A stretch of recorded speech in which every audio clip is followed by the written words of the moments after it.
Hello, everyone. It is a wonderful Sunday, and you have these two jabronis back as we are doing some more WrestleMania flash from the past. And we're moving on to WrestleMania 2 because we've gotten so far. No, do we have to? I mean, if you want, you can go to LA. We'll skip New York. We go both, and we'll do this. We'll both start in New York. I'll go to Chicago. You go to LA, and we'll finish the show that way. How's that sound? Uh, Let's time travel. Let's get the DeLorean out. And let's get the Miami Vice music playing while we're traveling in time with the DeLorean.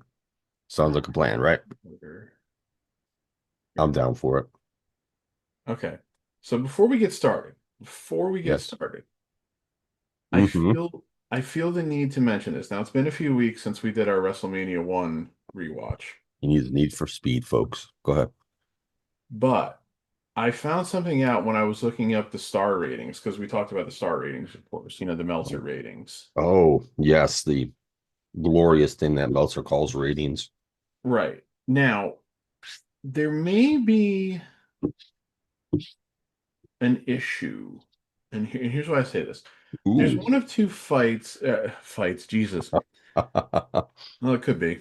There's one of two sites that I've found that kind of like list Meltzer's old star ratings and everything. Gotcha. One of them is the website profightdb.com, also known as the Internet Wrestling Database. The other one is iwnerd.com. Okay. Okay.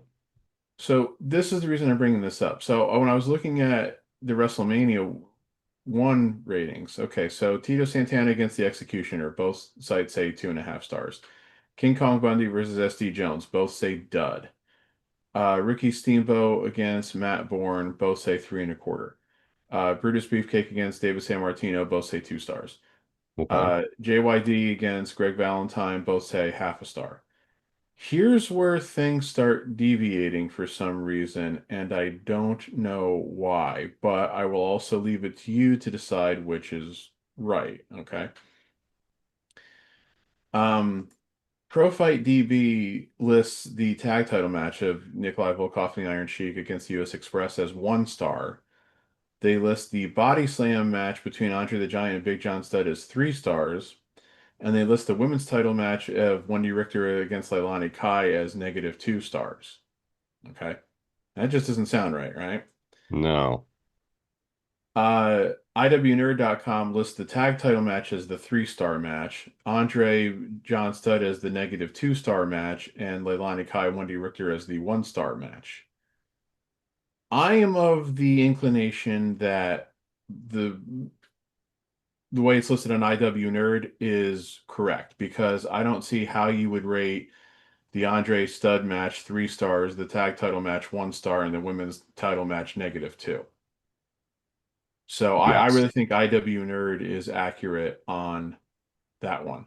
And they both have no rating for the main event match, the Hogan Mr. T against Piper and Wardorf, which we talked about as I have no idea why there's no rating for that match.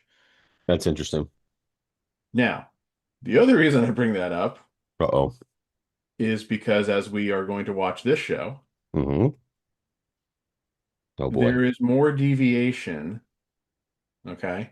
Someone didn't know how to read. But the deviation, because I looked ahead of this, and I don't remember exactly what the deviation was. I just remembered that there was one. Mhm. Um, the deviation is in the opposite way, in the sense that the site that I just said I think is wrong about WrestleMania 1, Yeah. I think is right about WrestleMania 2. Oh boy. But we'll get to that as we go along. Oh Lord. But yeah, it's like, so God damn it, which one of you fuckers can't get this right? Oh, both of you? Wonderful! Splendid. I'm not subscribing to the Observer just to look up old WrestleMania star ratings. Oh God. I wouldn't waste my money on the Observer. Oh, I wouldn't either. I mean, dude, all right, to not get off on a huge rant, just Hmm. there was some because again, the way the YouTube algorithm works is that you click on one thing, they'll keep popping up in your feed, and I'm a sucker and I'm a glutton for punishment. So Yes, I you are. clicked I clicked on one Meltzer Alvarez short video, so now they constantly pop up. Sometimes it's Alvarez talking to this other to Lance Storm. Sometimes it's Meltzer talking to this other guy. I don't know who he is, but he strikes me as being a bit of a doofus. I mean, who am I to talk? I look like one. Ooh. But they were talking about the whole Ricochet thing. Oh, I'm sure you're aware. For those that aren't aware, Ricochet, who needs to get the fuck off Twitter, he does. took exception to somebody criticizing his acting after in a video that was, I think, like a backstage video from like after he lost his title at last week's pay-per-view. Um, this person said something like, his acting hasn't improved, which I think is a fairly valid criticism, quite frankly. Ricochet always struck me as being pretty fake. I mean, and obviously he's doing all this like Andrew Tate-esque shit, which is something we don't fucking need either. But anyway, um, this person on their Twitter profile mentioned that they have multiple sclerosis, which is a very debilitating disease. I've seen people afflicted with multiple sclerosis and who eventually died of multiple sclerosis. It is Yep. not pleasant, Nope. by any stretch of the imagination. My At dad all. has fibromyalgia, which is like on the same general spectrum as multiple sclerosis, just not nearly as severe. Anyway, Ricochet tweeted back to this person, "I'm glad you got MS," which is a pretty fucked up thing to do. Yep. And if you're going to try to defend him as saying, "Oh, well, he's being a heel, he's being this, he's being that," look. Kayfabe has been dead for many, many years. We all know it. Yeah. While I don't really have problem with people trying to continue to just to be a heel online and everything like that, there are still certain lines that I think it's best you don't cross because, like it or not, we live in a very connected, instant reaction world, and people are going to get offended at shit you say no matter what you say, for better or for worse. Yep. Saying that you're glad somebody has a debilitating disease is kind of fucked up to me. It's like, well, I don't know, the president celebrating the death of the man who investigated him. Same thing. Anyway, um, but Ricochet was doubling down on it for a while before he finally issued an apology of sorts. Your mileage may vary if the apology was sincere. I think it was more along the lines of because people were calling him out on his apology. Oh Uh, yeah. Yeah, I saw. uh, because somebody probably finally got in his ear, whether it was his poor wife who was definitely catching strays and who deleted her Twitter because I guess they Hmm. were getting death threats, which is also equally fucked up. Yes, it is. You don't, who gives, okay, yeah, he said something really fucking stupid and hurtful online. You don't need to give him death threats. Yeah.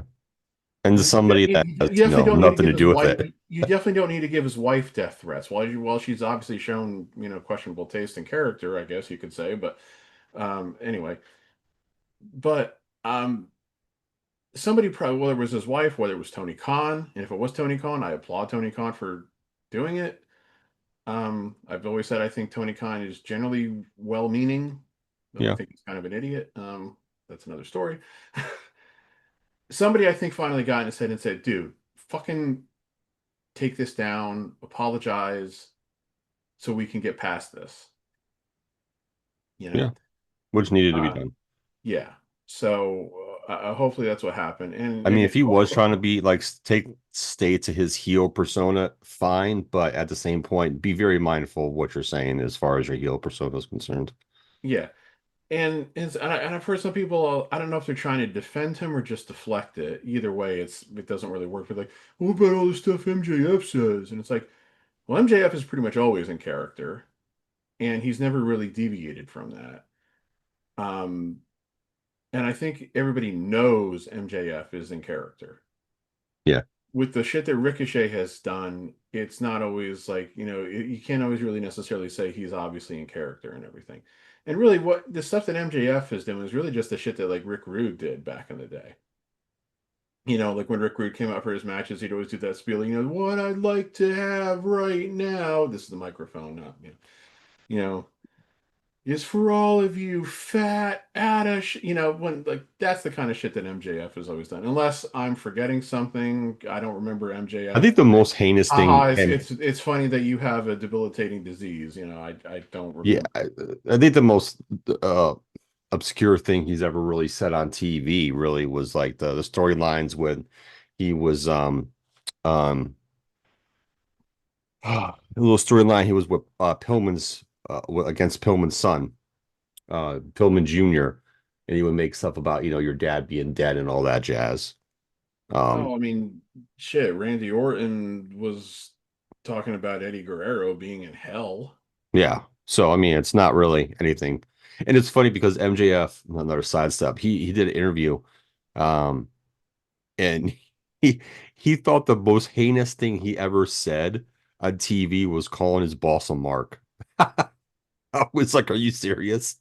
Like, you think that's the worst thing you've said on TV? Okay, if you say Well, so." it's the worst thing from the aspect of, yeah. I was just like, "Okay, if you say so." But all right, on to WrestleMania 2. Yeah. So, but anyway, the whole point I was trying to get at was the clip that I clicked on was Meltzer and the other guy. I think they were talking about the Ricochet thing, but the whole video was about this like tribalism thing, and I don't know how he got off on this tangent. And it was once again just another situation uh of Meltzer making excuses for AEW in a roundabout way and everything, as if he was again, it was, this was a clip, it was a short clip, so there was probably a lot of context missing, but he was almost making it sound as if, well, if WWE fans weren't so tribal, nobody would have really paid that much attention to this. That's the way it kind of came off, the way that this was Mm, clipped. And this I is not I somebody else disagree with clipping that. Meltzer's shit. This is Meltzer's channel clipping this shit. So I don't fucking know. But once again, Meltzer, what the fuck? He has, Yeah, he has, I don't 100% agree with that. If there wasn't tribalism, it wouldn't have been gotten this much storyline to it, which I actually disagree with that. Meltzer also trying to talk about other people being tribal is pretty fucking hysterical. I saw somebody comment on the video like, oh, actually, let me pull it up real quick because it really fucking annoyed me. Um, because again, somebody was basically trying to deflect, and it's really dumb. Um, Somebody posted a comment on that video. When it comes to wrestling tribalism, Dave is the original tribal chief. Another guy replied, yeah, not Vince or Eric, who fanned the flames of tribalism during the Attitude Era. It's definitely Dave, who just wrote about what was happening at the time. I replied to that guy, Unca Dave was being tribal long before the Attitude Era. Yeah. Another guy replies to me, how so? When did he ever say, right, insert company name here is better than insert company name here, and you should only follow it because the other one sucks? I just replied to him, have you ever looked at his history? It's all right there. Being tribal is a lot more than being as blatantly obvious as what you wrote. You don't, you're not tribal because you say, oh, Mid South Wrestling is the best ever and WWF sucks, and you should only ever watch Mid South. Because that's not the way that Dave Meltzer ever wrote. I mean, if he did, then he would definitely wouldn't be able to ever deny any allegations of, bias and shit like that. Mhm. I'm like, I was gonna say in my comment back to this guy, just go look at his year-end awards for the '80s, and you can pick it up pretty fucking easily. But then he'd probably say, "Well, he doesn't pick those; his readers pick." He basically tells his readers how to vote. Do they follow him? Not always. Do they follow him 90% of the time? Yes. And So you gotta think about it. Look at the people who were winning those awards in the 80s. yeah, he's always had, it's ebbed and flowed, but he's always had a bias for Japanese wrestling. We know that. There were Yes, and times here's where the he thing, when the Japanese wrestlers are winning awards, How are American people in the 80s voting for shit can't even fucking watch? Right. Yeah, because That's the part that's like, it come wasn't on, easy dude. to get your hands on All Japan and New Japan No, back in the 80s. It wasn't. no. Good luck with that. But you would see like the stretches where like, oh, like, he's going after world class right now, or in sometimes justifiably so for when he did, but oh, he's going after WWF because Gorilla Monsoon's constantly winning worst announcer or something like that.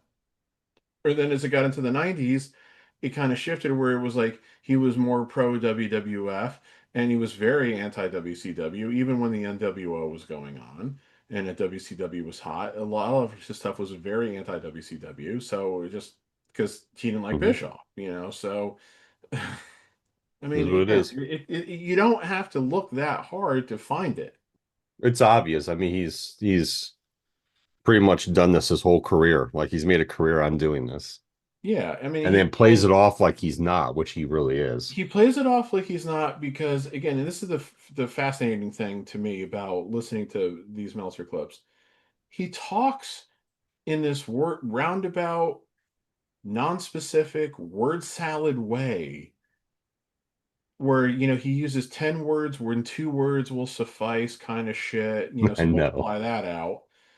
Um it's like so like, by the time he makes a point, you don't really know what he was trying to say anymore, and you forget what the initial topic was. So And that's why if you you do don't really remember, listen. you just listen to him or like you made no sense and you got no point across. Okay, Right. great. It's like I'll make this joke because I think it's funny. That's why I'm going to say it. Ultimate Warrior promos make more sense than the shit that Meltzer says sometimes. That's so true. That is so true. Ultimate Warrior was looking at his hands and talking about the stars being aligned and the planets being and The everything and like gods coming from the heavens. yeah they spoke to me. Yeah, you're making more sense than Meltzer. I know. All right, let's get watching this while we get too carried away. Too late for that.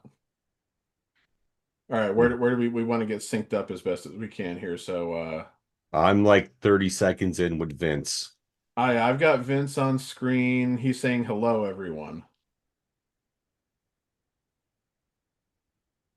That's what I've got. Is that what you've got? I just got welcome to WrestleMania. Okay, hold on.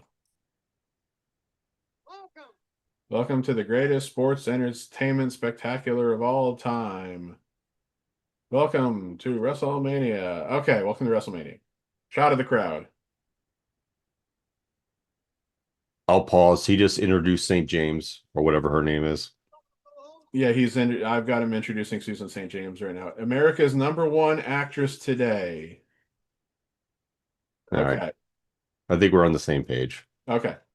So for fans who don't know, because I don't think she's had a big profile for many years now, Susan St. James was an actress who, at the time of WrestleMania 2 going on here, was on the sitcom Kate and Alley with Jane Curtin from Saturday Night Live. It was a fairly successful sitcom, ran for about 6 seasons in the mid to late 80s. Yeah. But here's the other thing. Okay, Ray Charles is coming into the ring now. Yep. I got him too. Yeah. Susan St. James was married to Vince's close personal friend, Dick Ebersol. Really?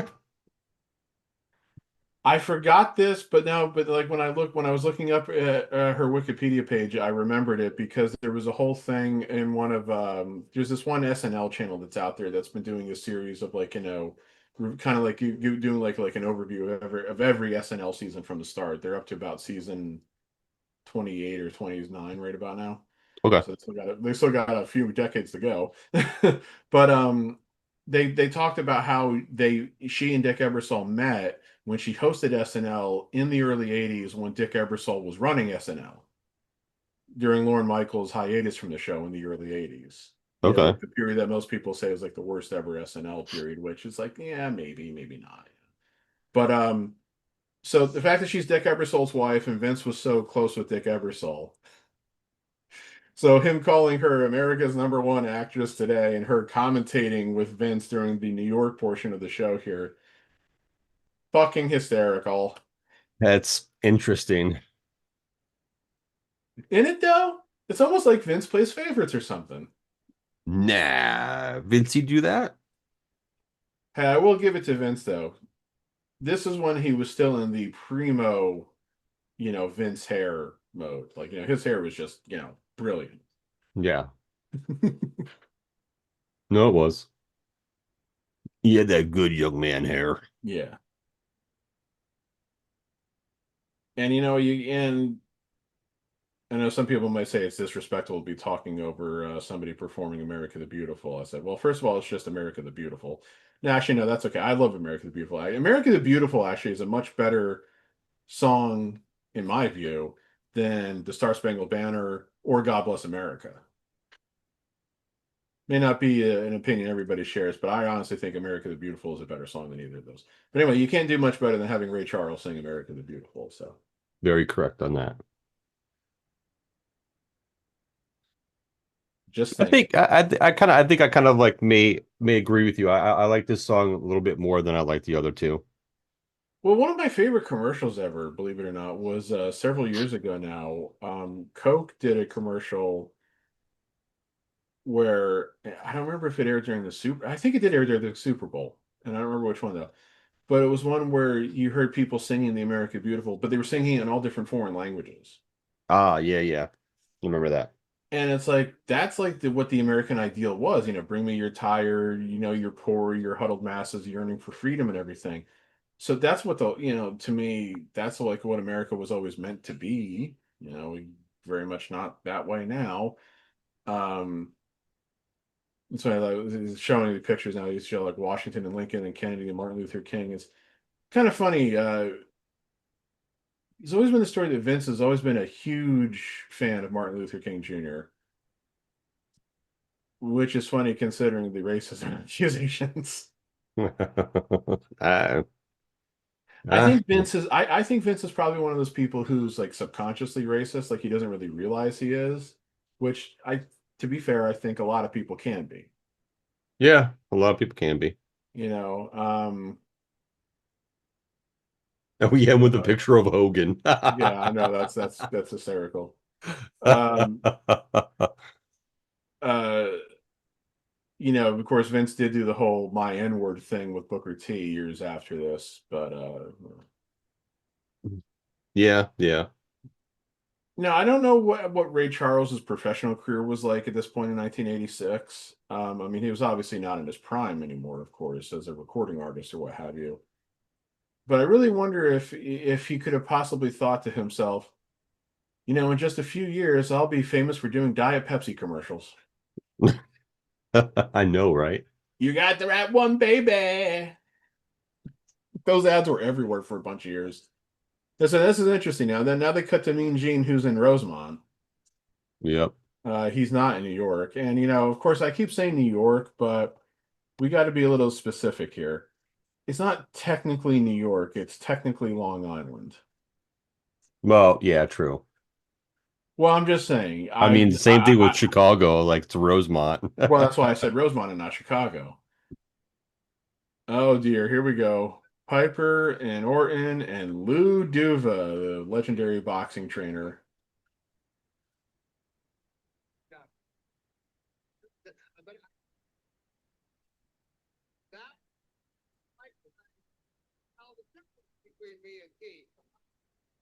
Jesus Christ.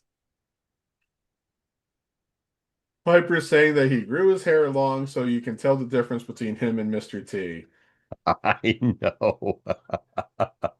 You know, I love Hot Rod, but he said a lot of fucked up things in his career that could be construed bad in terms of like racially, Yeah, yeah. homophobically. He made so many things during like the Goldust feud, and then like when he went to WCW, that we were pretty much like anti-gay.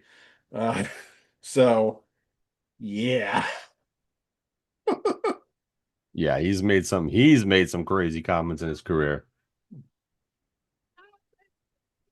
Yeah, and I don't want to make excuses for the guy, but it's like he had a tough upbringing, of course. Living on the streets and shit like that. And I also think he's the kind of guy that like, just he was just unfiltered. but I don't know. So Oh, he was definitely unfiltered.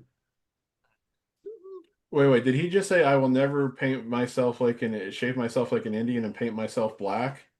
I, Oh, what did he do 4 years after this? I pretty much.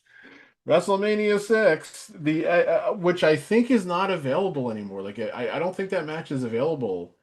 I don't think it was available on like the network. And I've never watched WrestleMania 6 on Netflix here now, but I'm guessing it's not there either. We're gonna find out when we get to WrestleMania 6, I guess.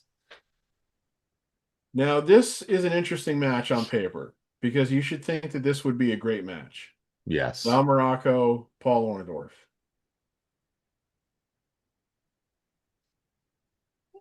But how the match ends is very interesting. Orndorff, anyway, you got to be thinking, I was in the main event last year. I'm in the fucking curtain jerker this year. Two guys with great physiques, no doubt about it. Yes. Morocco, this is interesting. He was very conspicuously absent from the WrestleMania 1 card. And he was very much a big part of the WWF at the time. He was a former Intercontinental Champion and everything, but he wasn't on WrestleMania's 1 card. Now, a video cultaholic, or I'm sorry, not cultaholic, what culture? Now, this is interesting to do. They got Morocco and Orndorff then cutting promos, pre-taped audio promos as the match starts here. I love Morocco referring to Mr. Fuji as the sinister Mr. Fuji. Oh yeah, I hear it now. But anyway, Morocco was kept off the WrestleMania card. And again, What Culture put out a video years ago with like fascinating facts about WrestleMania 1, and they said that according to an interview Morocco gave years later, he was held off the card because he was due to work a house show program with Hogan after WrestleMania 1, which he did. But you would think Just you put him on could a help show. you could help draw some heat for that and push Morocco as like, oh, this is the next good challenger for Hogan by having him squash somebody on the WrestleMania 1 card. I mean, shit, they had Bundy squash SD Jones, and it's not like any of the matches on that card were extremely long, so No, they could have done it. it feels like a bit of a missed opportunity there to have not had Morocco on the WrestleMania 1 card.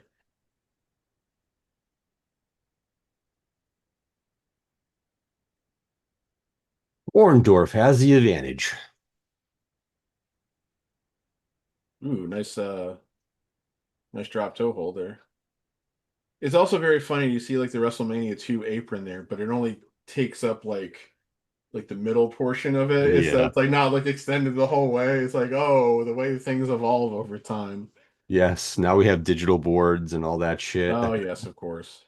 Well, yeah, that's the thing too, because the NCAA tournament's going on as we're recording this, of course. And what a boring NCAA tournament it's been, but that's another story. Um, Only a couple upsets here and there. yeah, but only a couple. Like you didn't have anybody lower than a 12 seed win.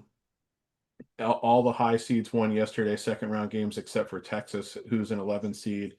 But it's not like an 11 seed Texas counts as a Cinderella to me. They're Texas. No, they don't count. They're an SEC team, so anyway. But back in the day, they had like the aprons along like the announce tables of the NCAA tournament games that like listed the 8 teams that were playing at the venue. Hmm. Now, of course, we don't have those because they've got the electronic boards and everything Yeah. now. It just shows the team, what conference they're in, and the other team, what conference they're in. And most of the times they don't even show that on there. They're showing because they're showing fucking advertisements, of course. So Yeah, that's true. yeah. Now, this is an interesting part. Orndorff, of course, was in a bit of an interesting run. He had turned face not very long after WrestleMania 1 because Piper and Orton blamed him for losing the match when, of course, it was Orton's fault for hitting Orndorff with the cast. Um, and he aligned himself with Hogan for a while, and I think he was still friends with Hogan at this point. But of course, later in this year, he would turn heel on Hogan. Yep. which led to them having a really dynamite program, which culminated in that huge cage match in Toronto, which is really. And then of course they had like the. Well, actually, no, I don't think it was a cage match in Toronto. I think it was just they had a big match at Toronto's Exhibition Stadium, and then they had the cage match on Saturday night's main event where they both were climbing out of the cage on opposite sides, and like their feet hit at the same time, so they had to like restart the match and everything. Gotcha. Somebody Oh, like a week here or two goes the ago, count out, double count out. yeah, this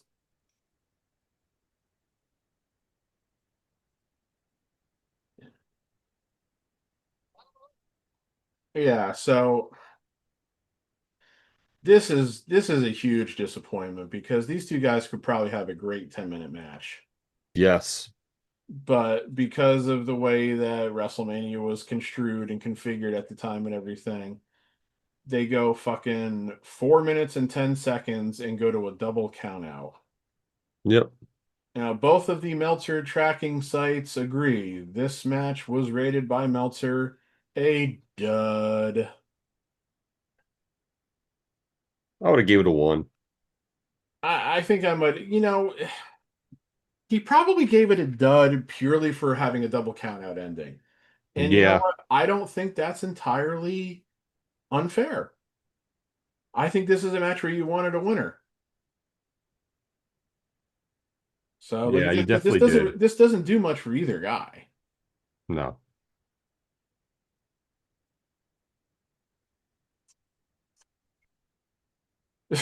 Well, I guess he's declaring himself the winner. Dynamite drop in, Susan. But anyway, so like a week or two ago, I saw somebody in like a Facebook post say, if not King Kong Bundy against Hogan at WrestleMania 2, who could it or should it have been? And I said, well, that's a good question because think about it, I'm not sure. And I said, when you really think about it, maybe Orndorff was like the only guy that could have really been credible for it. But I said the problem is that Orndorff was still a face. It was probably too soon to have turned him heel by WrestleMania 2. You know what I mean? I So mean, you could have put Piper into it. you You you could already have done have Piper, that. but the thing with that is they had done the Wrestling Classic later in 1985 where they did do a Hogan Piper match. Hmm. So I can see why maybe he didn't want to do Hogan Piper for like a third consecutive big show, Yeah, I guess. You know who else they could have done because he was at the same venue that night, which would have been really fucking fascinating when you think about it. Hogan, he's an egg sucking dog. Hmm. They've done Hogan against Terry Funk. Yeah. Yeah. That could have worked. Because Intercontinental because Heavyweight Funk is on Championship. the LA portion of this show, so. I love how they do Intercontinental Heavyweight Championship, not the Intercontinental Championship, the Heavyweight Championship.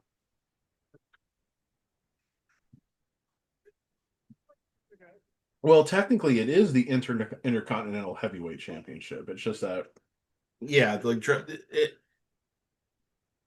they've just dropped like the weight designations from the belts like a long time ago. I mean, Yeah.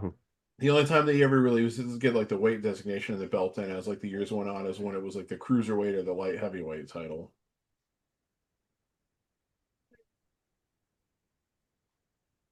Dun, dun, dun, dun, dun, dun.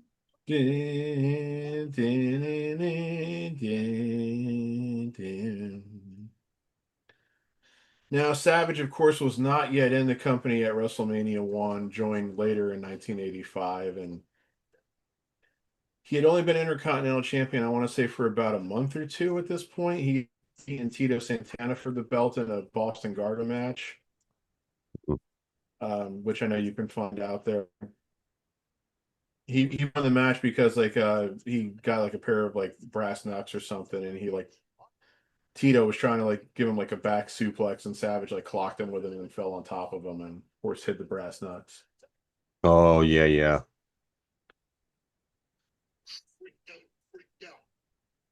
Uh-oh. Savage on the mic. I love the way he's holding it with like two fingers. He's like, And, yeah, and no then and doubt then about it. And then I'm gonna hold the mic in this hand, and then I'm gonna change it over to this hand so I can gesture with the other, and then I'm gonna go back again. Yeah, 'cause you don't know what I'm doing. Yeah, this is the way that I'm not showing you or not. And look at this right now. I'm doing this with my hands, and the microphone is still being held up somehow. You can't figure it out. Ooh, yeah, take it.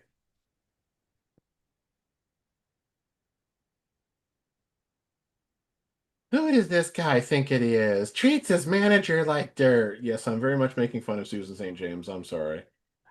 You could tell the Yeah, animal's in love with her. yeah. Well, yeah. This was a thing that they did for a while. It was like, yeah, Yeah. George Animal Steel playing up the whole. He's an animal. He's crazy. He's like a simpleton thing. Yeah. This was the thing he loved. Oh boy,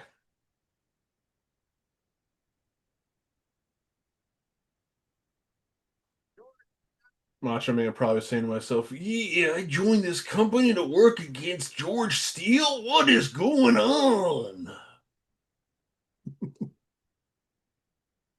I know. Well, when He you think played about it, he played that character really well though. oh yeah, George Animal Steel is one of the great all-time characters in wrestling. Maybe not necessarily one of the great workers, but he was a guy who was about the gimmick. Now, see, this is kind of funny that like Savage would be afraid of him. Yeah, using the chair. Well, see, here's the thing that you notice about George Animal Steel too. It's all about like like the body language, like the way he moves and Hmm. everything. That's what you don't really see today. No. Now, nobody has a gimmick that's quite as crazy as this. But like that's a thing that I think maybe you could do to have some of in today's wrestling is guys who like have a specific way that they move and everything. That kind of like helps define the character. More so than just, stupid catchphrases and nicknames. Yeah, I agree. So He's biting his calf muscle. Oh my he's God. biting his boot. Man, that boot must taste really good because he's been in there for about a good 10, 15 seconds. Yeah, he was not biting his calf, he was biting the fucking boot. Well, where the calf muscle is. Oh yeah, you're not gonna do that to me. Yeah, I'm gonna knee in the head. Yeah. Oh, I'm being choked out. Why does that ring look small? Or is it just me? It no, it does. It does. And That see, one, that is the thing again. I think I've maybe mentioned this before. the New York one looks small. Let's see how the other Yeah. ones look. I remember Diamond Dallas Page years ago saying that one of the things that he struggled with when he went to WWF and because it was still WWF in 2001 was that the rings were bigger than the WCW rings. Like I think he said the WCW rings were something like 18 feet by 18 feet, where the WWF rings were 20 by 20. And he said it may not sound like much, but that does make a huge difference when like you've got like a rhythm and a timing down, especially when you're doing like Irish whips and shit like that. And all of a sudden Yeah. you gotta get a different rhythm in there. Ooh, that was sloppy. It was Savage on the crossbody. I don't know if that was supposed to be a flip over or not.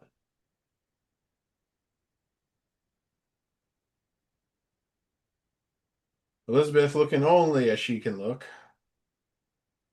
Stunning. Yes, especially during this era. Macho Man through the ropes. He's going underneath the ring. It's interesting watching this match.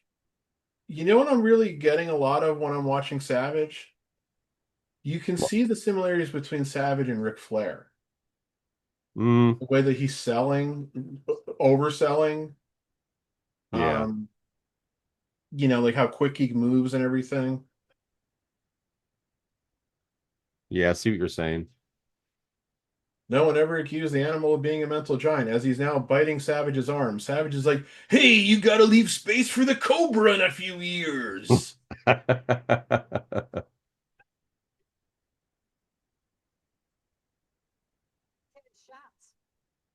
Okay. You know what? I'll give Susan St. James that comment. I wonder if he's had his shots. Well, after being bit on the arm by George Animal Steel, that is a legitimate question. Bringing in flowers to a match. Now, why was that not a disqualification? He was using an international object and more biting. You must wonder why he isn't eating the flowers yet. Now, why isn't this a disqualification? He's trying to suffocate the man with a bouquet of flowers. This is funny. This is ridiculous. I forgot. I have watched this show, but it's been a long time. I totally forgot about this with the flowers. This is probably only the third or fourth time I've watched this. Second one over again. Yeah, I think I really may have only ever watched this maybe once or twice in my life. And Oh, look at this there's the the the the stuffing the, from the the turnbuckle spot as always, because that was a Georgie Animal Steel staple. You know what's really funny too about Georgie Animal Steel? When he retired, he became a backstage agent. Bret Hart has said Georgie Animal Steel was a great peer, like a great coworker as a wrestler. And he said he was a horrible backstage agent because he said he was a stooge for the office. interesting. Yeah, it is kind of interesting, isn't it? Because I think that's the thing too. I think like when you've worked with a guy as like as a fellow in-ring competitor, you kind of expect him to have like loyalty to you and like the locker room. You wouldn't expect him to become like an office stooge, I guess, you know. But apparently, that according to Brett, at least anyway, that's what George Steele did. This said this match goes 5 minutes and 10 seconds, but I feel like it's been It's way over felt 5 longer than minutes. that, yeah. I mean, I haven't been timing this because who's got time for that? Yes, pun intended.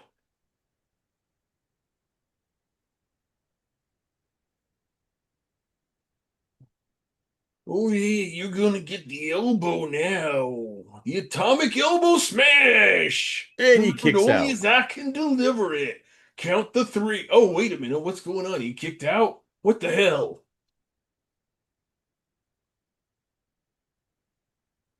See, you know what? And think about this too. That was a missed opportunity because that was such a matter of fact kick out. That should have been like a much bigger deal. Yeah. And I mean, like, look how quickly he's back up and going back on offense already. He's essentially no sold it. And he But used the ropes in the corner to help get the three count. only Hogan's allowed to no sell the elbow drop like that. And that was Yeah. a So weird then, three so, count in so then he general. just flips up his legs and does the old superstar Billy Graham feet on the rope spot. I say that's the superstar Billy Graham spot because that's how he won the title from San Martino was with his feet on the ropes.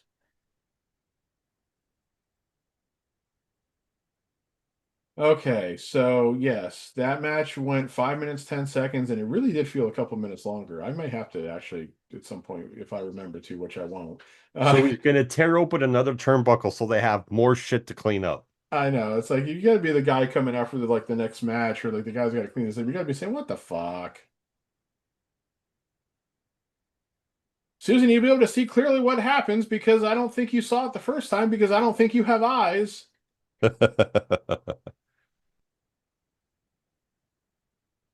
Okay, both of the sites that I have the star ratings for agree. That match was 1 star. As now he's going after the referee because he's an animal. I hope that official has his own bodyguard. Now I know work rate wasn't like a thing so much back in the WWF in 1986. Let's get the brooms out. We got to clean up. Get But new yes, that definitely turnbuckles. feels like that should have been better than a 1 star match, but I can't say a 1 star is an unfair rating either. Yep, back to Mean Gene and Rosemont talking to Big John Studd and Bill Fralick. That's a weird pairing.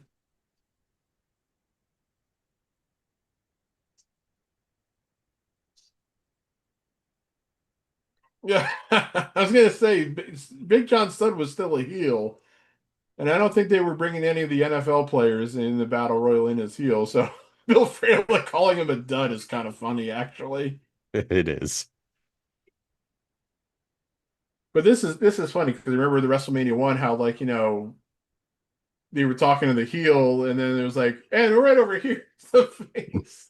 I know. This is kind of the same thing. So Frelick's already insulted him, and Stud's like throwing shit at him now, and Frelick's like, yeah,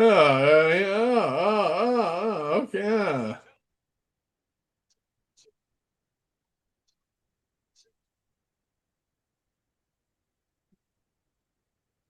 I think Bill Frelick passed away a few years ago.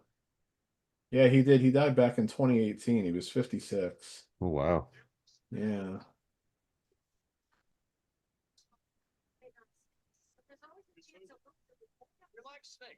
He had cancer of some kind. It doesn't say what kind.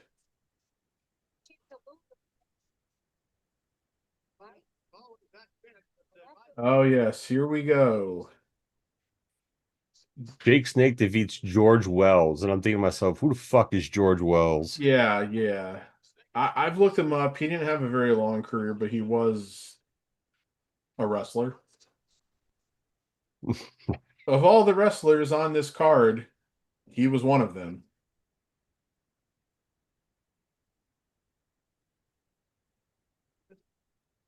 So here's another interesting fact.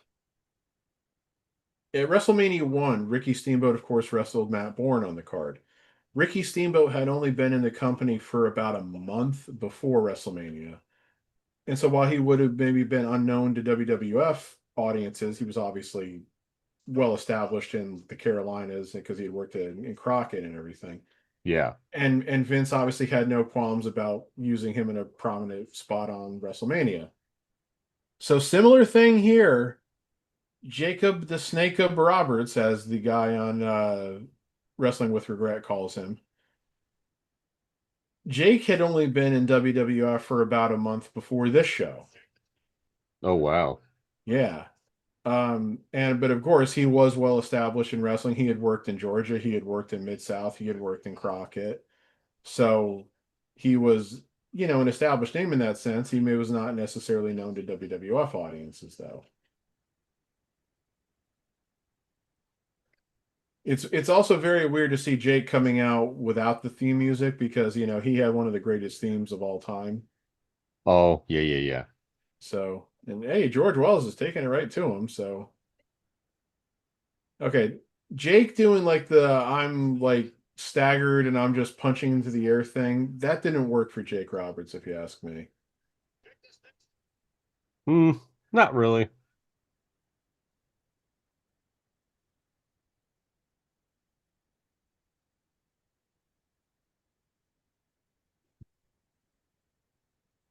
His Canadian football career, hence why he's wearing that outfit.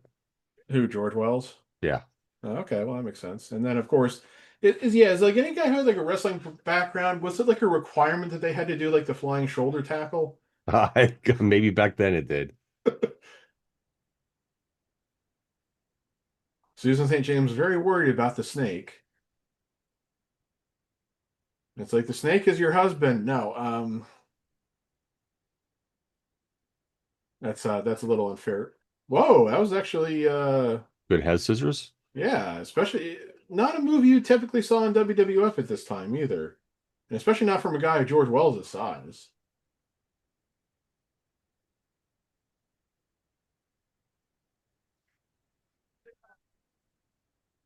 George Wells is still alive. He's 78 years old. Well, So yeah, he was good for him. yes, he was close to 40 here. Damn. And yes, he played throughout the 70s in the Canadian Football League. He played for Toronto, Hamilton, and Saskatchewan.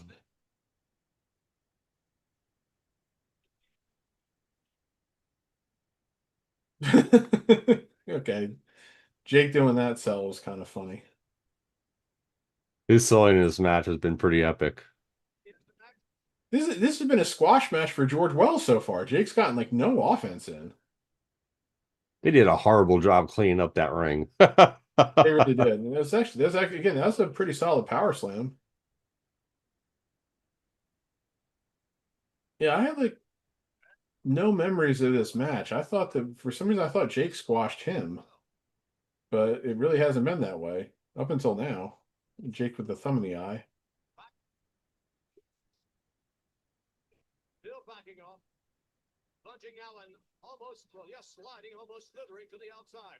Vince really emphasizing that Jake slithers in and out of the ring, of course. Yeah. Playing off Oh, the there we go. snake. There's the knee lift that he used as a finisher for a long time before he came up with the DDT.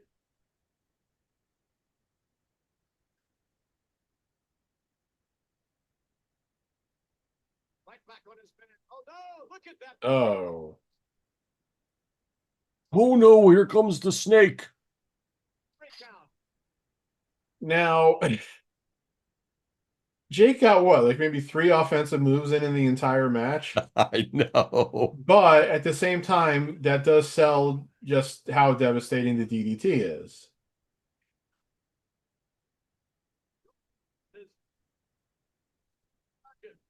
So that match goes 3 minutes 15 seconds, it says, and there's Damien.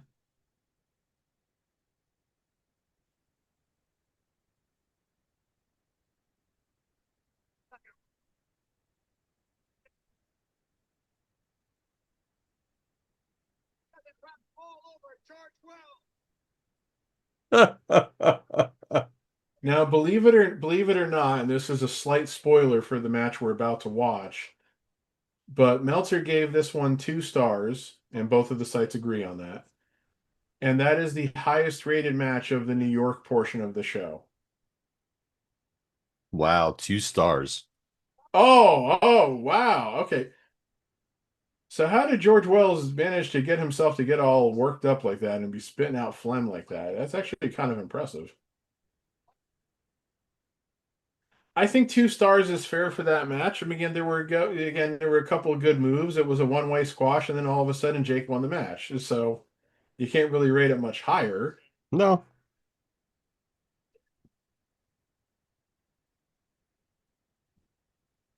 Why isn't the Poor referee? George. Why isn't the referee doing something? Oh. It's a Poor huge George. fucking Oh snake boy, too, man. she is adding nothing. Vince would have been better off just doing the commentary by himself. I like how he just drags the snake.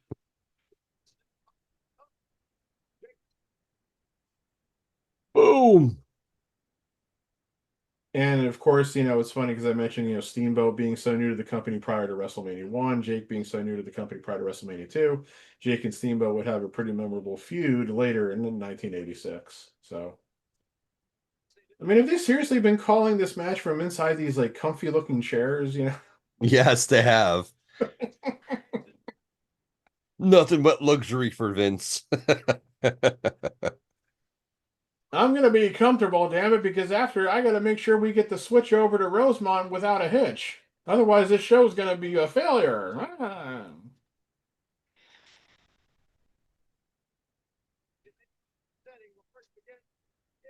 And if I make a move on this hot chick next to me, no one's gonna see it. Dick and I are good friends. He'll let me hit on his wife. Ah.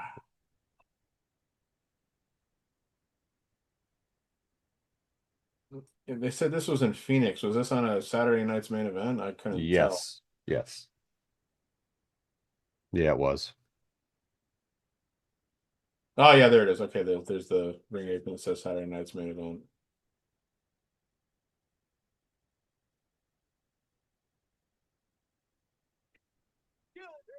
I'm trying to. Piper doesn't have knee pads on right now. I know this wasn't like a match proper, I don't think, but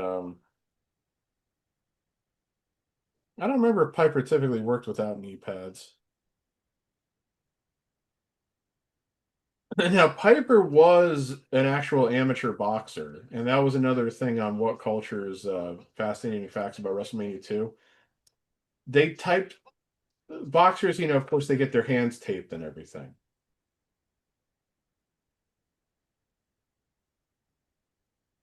Your ribs are injured, brother.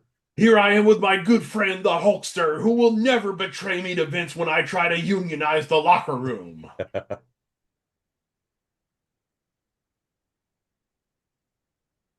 You're getting paid to ask the questions. It's amazing that 40 years later, I would kind of like Jesse Ventura and despise Hulk Hogan. Turn of events, right? Oh, yeah, it's amazing how real life will just skew your things. And I'm still not the biggest fan of Jesse Ventura, but he's definitely more on the right side of things right now, especially much more than Hogan was before he died. So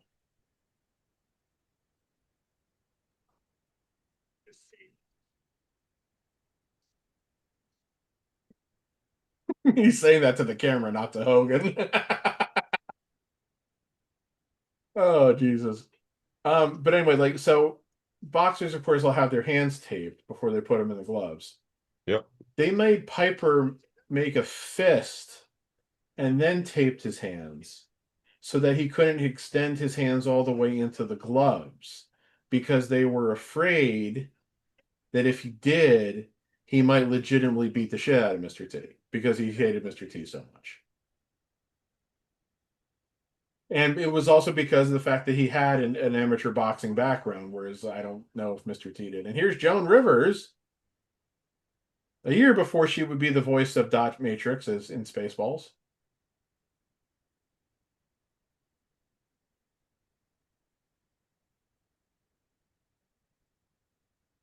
I have nothing against Joan Rivers. I don't think I would want her to be somebody doing ring announcements. I just don't think her voice is good for ring announcing. Yeah, I get what you're saying. Oh, they had to get the chocolate thunder in there. Oh, okay, so I was gonna say, what is she talking about? Slamming and jamming the basketball. Okay, Daryl Dawkins, Chocolate Thunder. There is a Gish judge.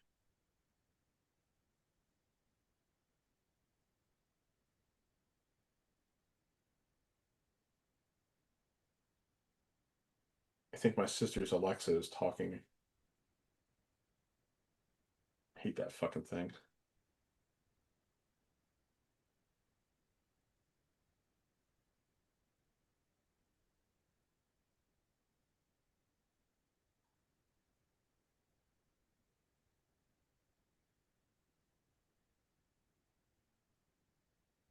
Cab Calloway. So we have Cab Calloway, a basketball player, and Gordon Liddy as the people who are going to be judging this boxing match. So we got a legendary entertainer, a all-star basketball player, and a convicted criminal. Wait, what? How did she address G. Gordon Liddy? I don't know. I missed that part. And yes, for anybody who doesn't understand what I meant by that, go just look up G. Gordon Liddy. He was one of the Watergate conspirators. He was convicted. He was unapologetic about everything he did. He was a piece of shit. Timekeeper Herb. Thanks, Herb. Scheduled for a 10 3-minute round. Okay, I vaguely remember who this guy was, but only in the very vaguest sense. This is another one of those guys who I think it was like you really had to be around during the time guy to know who he was. 10 rounds of box in 3 minutes. Yeah, it didn't last that long. I can't believe they had this actually scheduled even try to sell that they were going to go 10 rounds. Well, technically they had to. I mean, at that time, like any boxing event that you were dubbing for anything, exhibition or not, under 10 rounds, people were buying into it.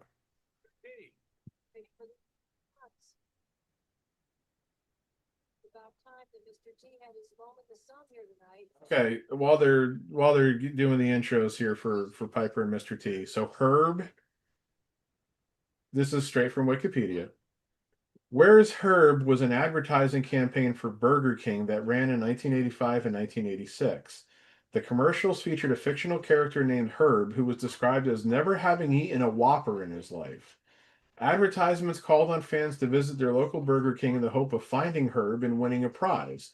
The campaign also included an I'm not Herb promotion in which customers could get a discounted Whopper by including the phrase in their order. This confused people who tried to follow the promotion because they did not know what Herb looked like. By the time his appearance was revealed, many people had already lost interest in the campaign. The promotion was poorly received and it was the last campaign that the J. Walter Thompson ad agency designed for Burger King. It was like where's Herb? Where's Waldo? Yeah, so I'm not going to Who read. is Herb? I'm not Who's going to read the rest Waldo? of the thing. I'm just going to say the promotion was. I'll just go to skip to the reception part. The promotion was met with some positive reviews. Time called it clever, and a columnist for the Chicago Tribune stated Herb was one of the most famous men in America. And because like I had to look it up like this, like and obviously I was only 5 years old at this time. This is one of those things that I don't think really was seared into the popular memories of people. Ultimately, however, the Herb promotion has been described as a flop. The advertising campaign lasted 3 months before it was discontinued. I mean, yeah, if you only run an ad campaign for 3 months, it didn't do well. Wow. One Burger King franchise owner stated the problem was that there was absolutely no relevant message. Yeah. Although some initial results were positive, the mystique was lost after Herb's appearance was revealed during the Super Bowl.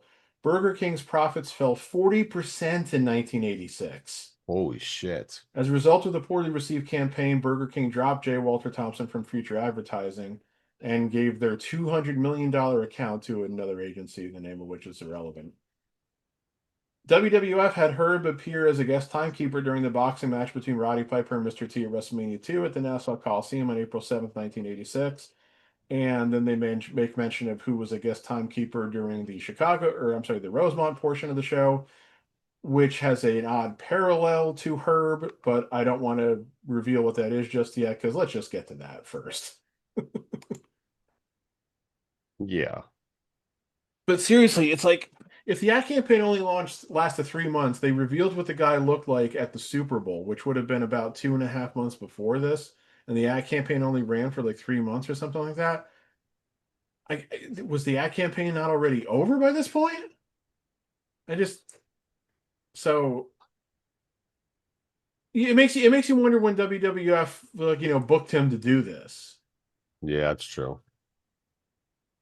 because WWF and their attempts to be mainstream have oftentimes been accused of being way behind the curve, and this would almost seem like an instance of that.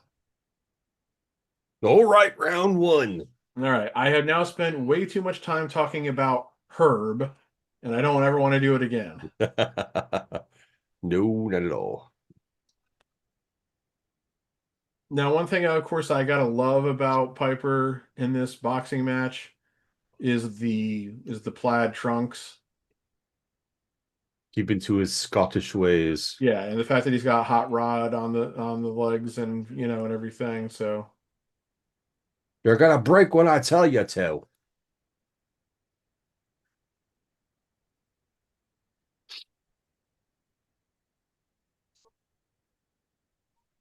now this guy, I mean, I think he was one of WWF's referees at the time. I can't remember what his name is, but so I'm pretty sure he wasn't ever a boxing referee. So I asked him to be like a boxing referee is kind of. What makes me laugh too is like Piper's fucking rabbit punches. I think Piper. Again, we know he didn't like Mr. T. He didn't like any celebrity that was coming into wrestling. I think he.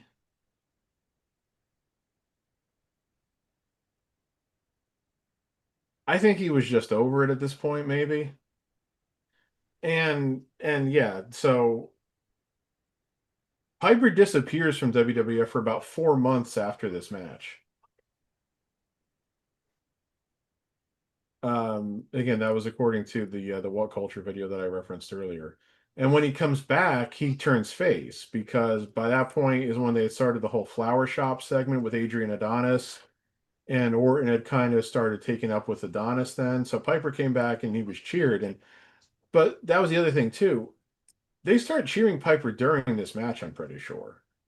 So I think Vince maybe also saw the writing on the wall saying, yeah, this guy was so reviled and so hated, but he's not working opposite Hogan anymore. So now he's getting cheered. Yeah.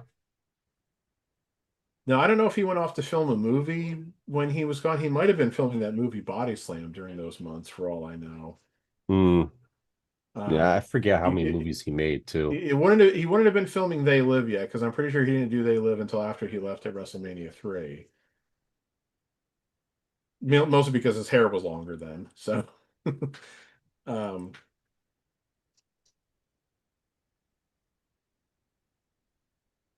yeah, this is you can tell neither. Again, Piper may have been an amateur boxer. I don't know if Mr. T had any kind of boxing background, but you can tell that neither one of them were trying to box. I know. It's not good. And obviously, again, this is a work, so they're not trying to box, but bell's ringing, they're still going at it. So again, we mentioned before when at the top of the show when Piper was cutting his promo, he's got Orton, of course, and Lou Duva with him, And Mr. T's got Smoking Joe Frazier, the legendary Smoking Joe Frazier, and like I guess men associated with him, and the Haiti Kid, who of course was a victim of Piper and Orton because they cut his hair to look like Mr. T's hair. Was also in Mr. T's corner here. The Haiti Kid, of course, would be in the slightly infamous six-person tag match at WrestleMania 3 involving Hillbilly Jim, King Kong Bundy, and three other uh, midget wrestlers. I don't really like using that term anymore, but it's a little hard to say anything else.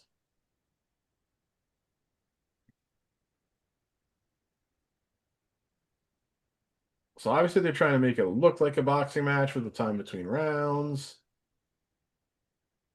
but I've got the volume turned down a little bit, but yeah, you can tell the crowd is just dead. They don't care. You got a celebrity who was still pretty popular at the time. I'm pretty sure the A team was still going strong in '86, and Piper again was, the hottest deal in the company not all that long ago. He probably still was in a lot of ways, but the crowd's like, what are we watching? You know? Yeah. I remember watching this live and I was like, what the fuck is this? Like, Oh, you actually watched this live? yeah. Wow, okay. I keep forgetting how old you are. Yeah, I know. Man, that's the only response I'm going to get out of you for saying that. Oh, come on, T. Oh, she's just Yeah, like small. when I was watching this, I was very disappointed because at that time, like I'm still a boxing fan, but like I've watched some of the other great boxing matches in the 80s, and then Oh yeah, you love pro wrestling at the same time you're getting involved in a pro wrestling, and you're like, okay, Mr. T, can Orndorff really box? And then you get this shit show. yeah.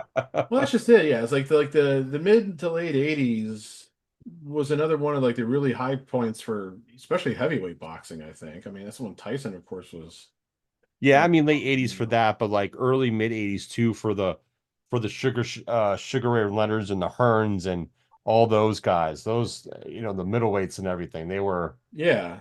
And of course, one of my all-time favorites, a man I've met on multiple occasions, the great Larry Holmes was champion during the '80s a lot. So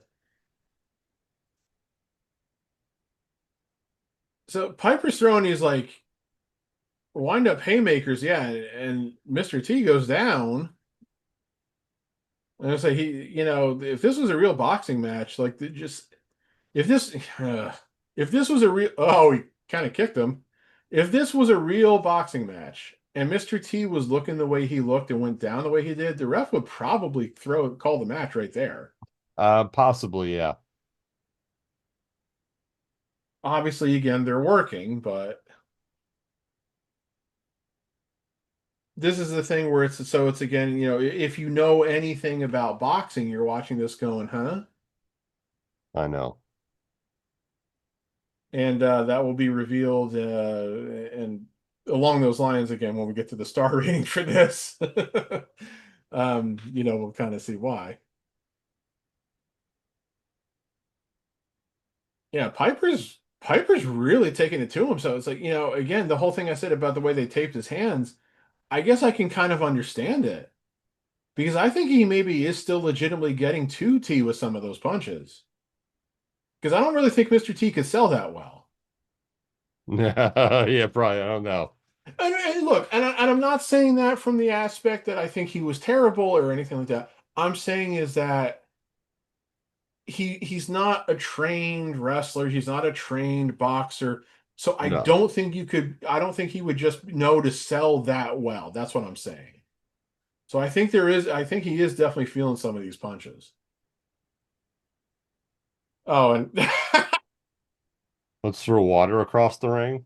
he threw water from the bucket onto the thing, but it's like half of it gets on the fucking mat, you know? It's like I know there's no more matches on this card in this arena after this, but still, you're just throwing the water on the fucking canvas. Canvas does not like water.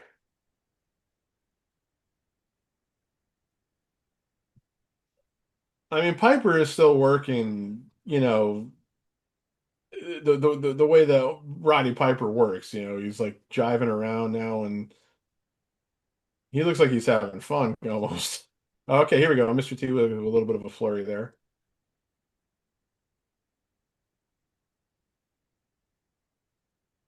Okay, so the other problem with Susan St. James on commentary here is that, you know, she just doesn't know what she's doing or what she's watching, so she doesn't know how to announce it. But again, that's not her fault. She's not a fucking announcer. Oh, that was a left and a right. Oh Yeah. shit. This is where Piper gets mad, I think. Yeah, so here we go. So this is how you can tell it was maybe a work then too. So Piper just kind of really thoroughly dominated the previous round. Now Mr. T's dominating this round. Okay, and I think Joe Frazier just gave up the plot because you saw him starting to come up to the ring there because I think it happens in this round or does it happen in the Fourth next round. one? Oh, fourth round. Okay. I say I think maybe Joe Frazier was maybe missing a cue there, so to speak.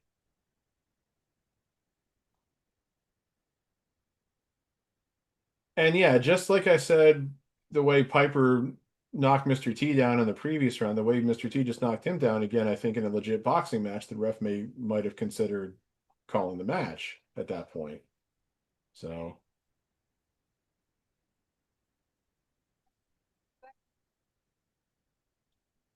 I know Mr. T was a little flaky, and there's a story that he was going to bail on WrestleMania 1 the day of because he was afraid Piper and Orndorff were going to shoot on him. And so whoa, he did not really connect with that punch. That was Piper. Overselling. Yeah. And so Hogan kind of had to babysit Mr. T the day of WrestleMania to make sure he wouldn't like flake out or anything. Um, I still really think that maybe they could have had a better relationship if maybe Piper just hadn't been such a territorial asshole. You know, Yeah, yeah. if Piper could have just been like, "Oh, okay, we're bringing you in because you know we got to sell this show and we want to make a big deal out of it. I get what we're doing." But now he was all like, "You don't come into our business and you make us look stupid." Oh no, sir. I mean, I get where Piper was coming from too, but at the time, I do, but it's it's kind like of like Vince really should have been in his ear more, but like, listen, if we want to succeed, we need to try this and see where it goes. yeah, Piper wasn't seeing the bigger picture the way that Vince was. Yeah. Vince was risking a lot on the rest of the first WrestleMania. He's like, I want to make this a success. I want it.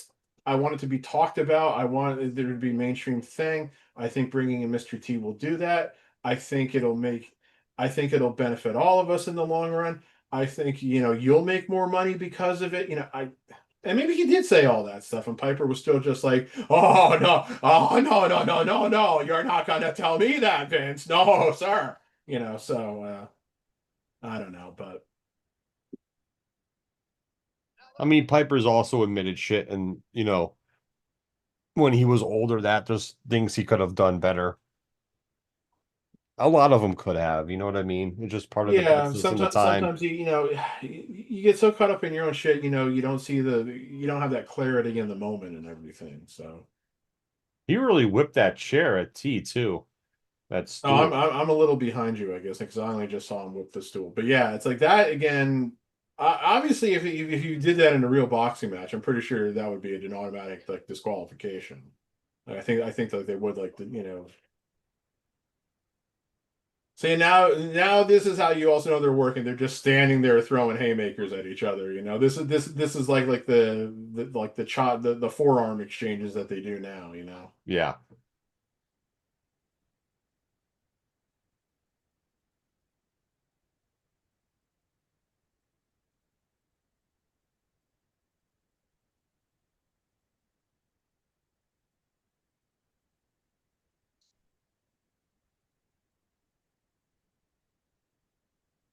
Knock the mouthpiece out and just throws it over to the Ooh, corner.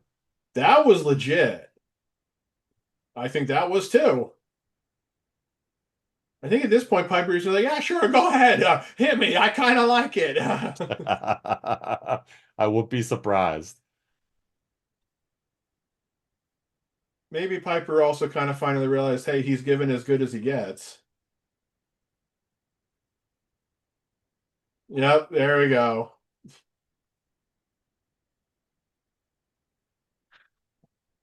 But yeah, there was kind of a big cheer from the crowd there when he body slammed him.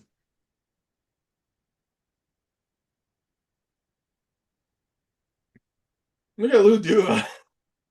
Even Joe Frazier trying to body slam Lou Duva. I know.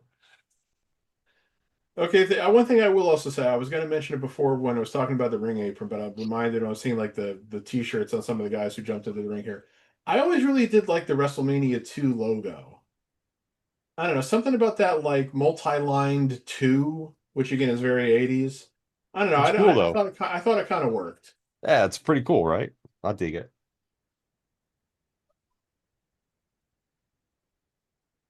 Oh, Howard Finkel almost caught a stray.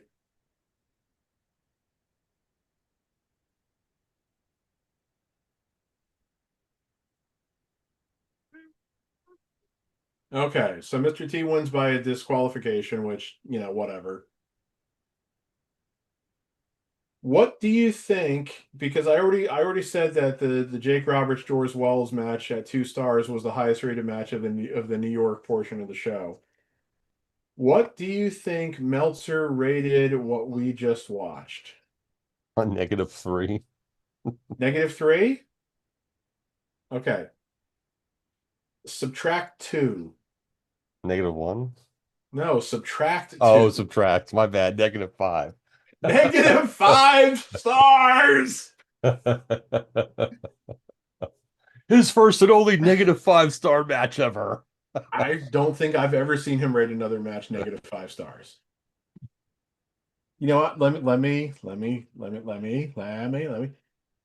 Meltzer, worst ever rated match. All right, not a Rosebond. Thank God that first set was is done.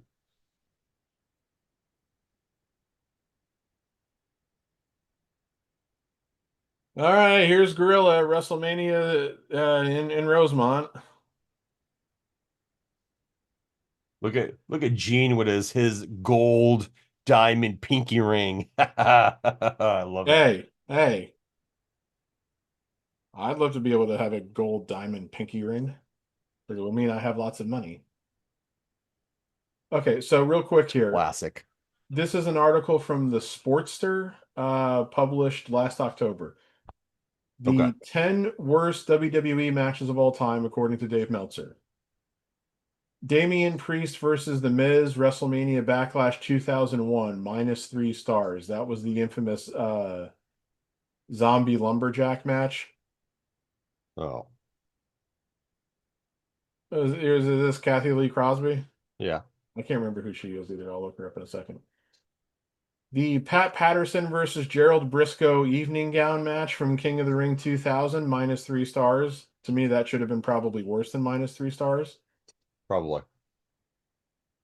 Finley and Hornswoggle versus the Boogeyman and Little Boogeyman from No Way Out 2007, -3 stars. I forgot about that match. Tyson Tomko versus Stevie Richards from Unforgiven 2004, -3 stars. That's where Stevie Richards came out dressed as a woman. It Oh, wasn't even a really a match. I remember watching that at AJ's house. Al Snow versus the Big Boss Man, Kennel from Hell, Unforgiven 1999, -3 stars.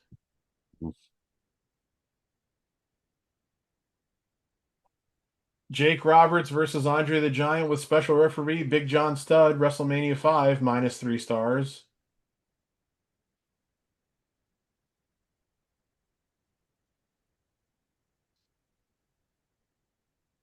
The Fabulous.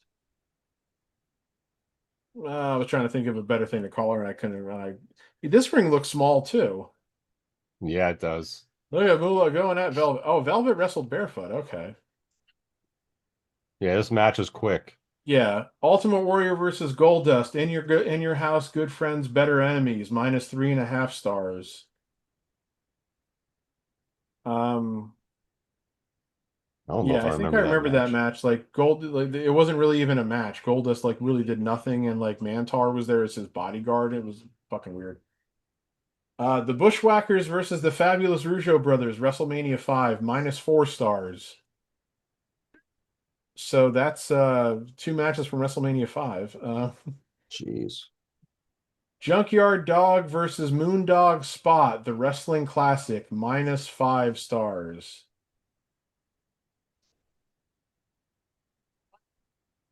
That match went 45 seconds. Okay. Oh, wait, her foot was on the rope. Yep.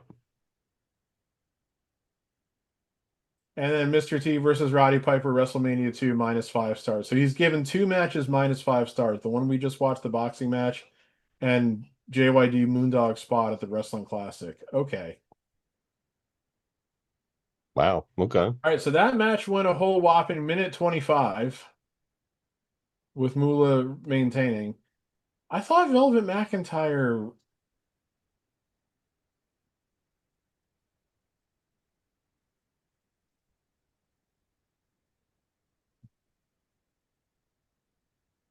Velvet McIntyre would win the WWF Women's Championship, just uh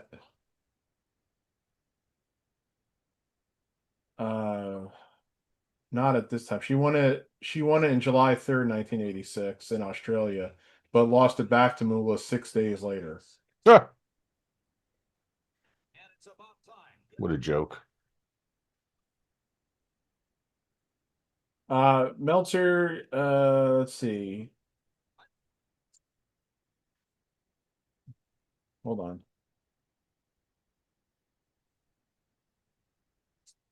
Kathy Lee Crosby. She's Like I been know her and aligned with a I don't football remember. player or two. That's a weird way of saying it, Jim or Gene. Meltzer gave that match a dud, which a little hard to rate it anything else with how quick it was. All right, anyway, real quick, to just wrap up the Mr. T Piper boxing match here. Yes. I understand why Meltzer gave it such a low rating. I really don't think -5 stars is warranted. But I think that was Meltzer's way of just basically saying, "Oh, I can't believe they try to put on a boxing match and then not do an actual boxing match. Like, who do they think they are? You know, we know it's a work.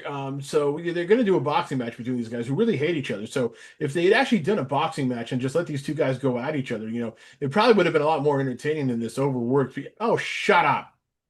Telling Yeah. myself to shut up there, but um, look, don't give it a good rating, fine. -5 stars. I don't know. I was kind of entertained enough actually watching it back, so Yeah, yeah, so was I. So I I thought it guess was I'm the funny. idiot. It's hilarious. How this hilarious of the stupidity of the match. Yeah. So here we go. Nikolai Volkov with his excellent manager, Classy Freddie Blassie, and you pencil neck geeks. Yeah, that ring does look small, man. Now I have mentioned this before, but Nikolai Volkov was not actually Russian. Nope.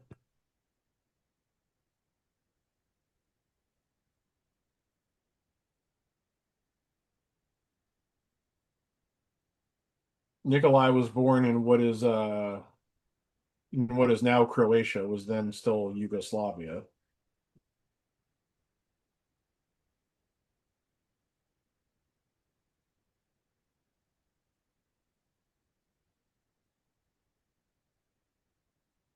Oh God, Corporal Kirchner.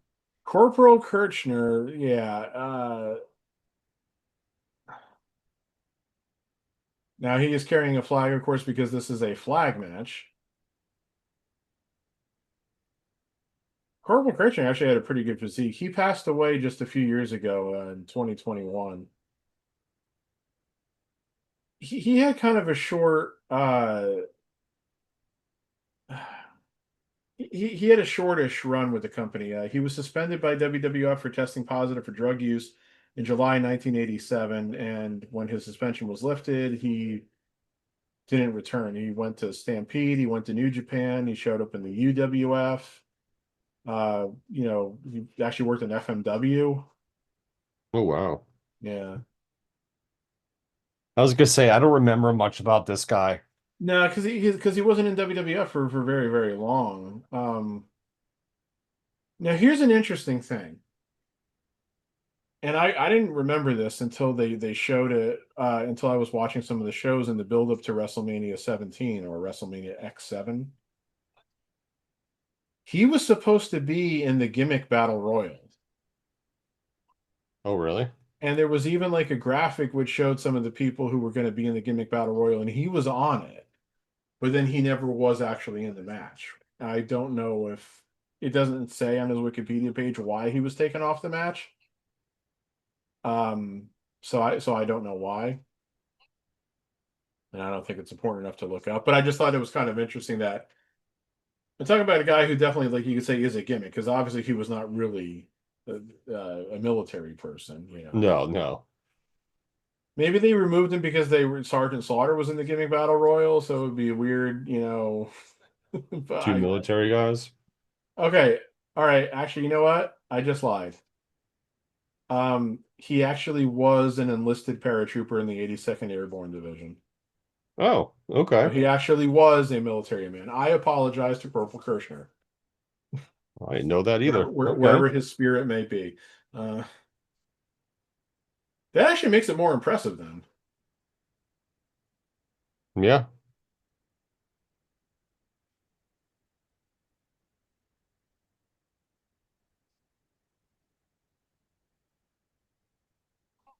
What the?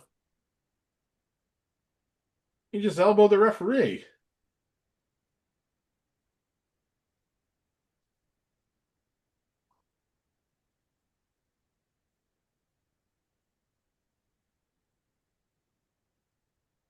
Okay, so this was a flag match, but the flags didn't come into it, No. and Kirshner should have been disqualified for that elbow. Oh boy.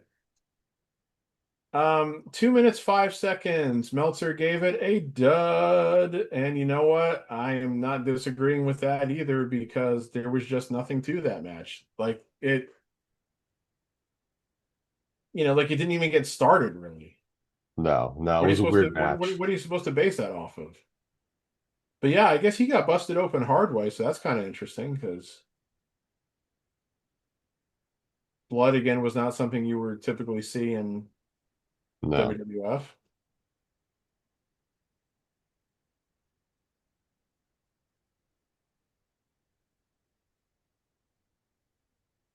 Interesting. Right, Kathy Lee Crosby is, an actress. She was a tennis player. She was co-host of the television series That's Incredible. Um, can't really remember what else. I feel like she was in something else. I just don't know. She was. They did a TV movie of Wonder Woman in the mid 70s where she played Wonder Woman. That was before the Linda Carter series began. Oh, really? Yeah,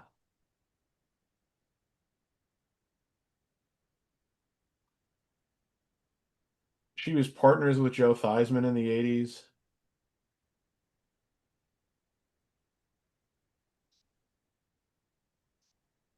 and then they sued each other after their relationship crumbled.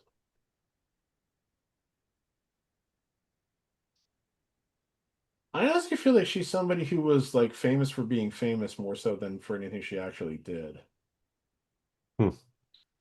Maybe I'm just kind of an idiot about that. I don't know. Ooh, it's time for the WWF versus NFL Battle Royal.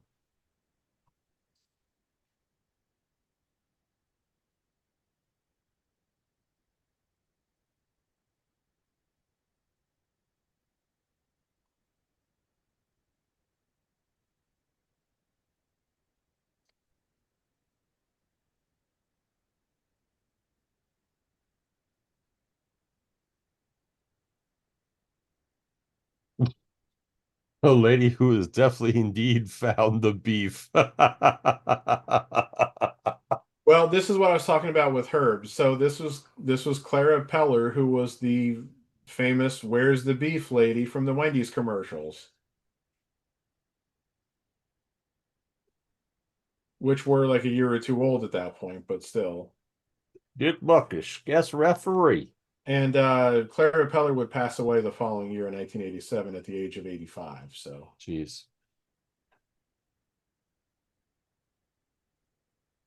yeah, Dick Butkus is one of the referees, and one of the other referees is a guy who you would almost, since they involve NFL players in this, you'd have almost would have rather wish he had been in the Battle Royal because he's Too Tall Jones. I know, right? Think about it. Yeah.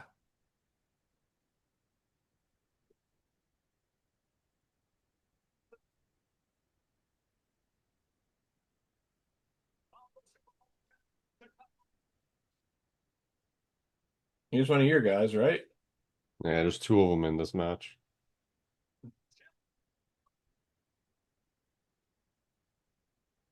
Is he in the Hall of Fame? Did he get in the Hall of Fame that year? No. What happened?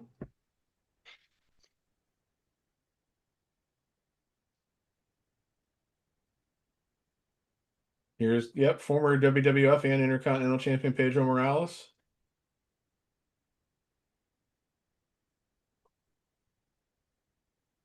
I think this might be Tony Atlas's only WrestleMania appearance. Jesus, he's jacked. Look at Ted, the seedy Yeah, dude. Ted Arcidi was a jacked guy too. I think he had a powerlifting background.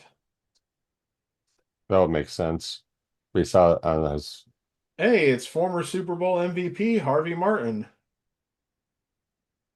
He also did stuff for GWF in their dying days. Maybe Dan before Big in Spivey. Dallas. Yeah. Golden Boy Dan Spivey. Look at that hair. Dan Spivey's a guy who should have had a better career, but injuries got the best of him. Yeah, Like, because when he came back to WWF in the mid 90s and did the Waylon Mercy character, which was a takeoff of Robert De Niro's Max Cady character from Cape Fear, and then like when Bray Wyatt debuted, a lot of people were drawing parallels between Bray Wyatt and Waylon Mercy, and there was a lot. yeah. Here's King Tonga. My God, it is so weird to see him without facial hair. That's Haku for those of people who can't figure that out. Yeah, it is weird seeing him without facial hair. Hulk Hogan, Hawk Fatui. But yeah, but like the Waylon Mercy character, I think, was kind of ahead of its time, even though it was largely based on a movie character. I think it could have been great, but everybody has said that like Spivey's knees were shot at that point. Ernie Holmes, another of the NFL guys in this.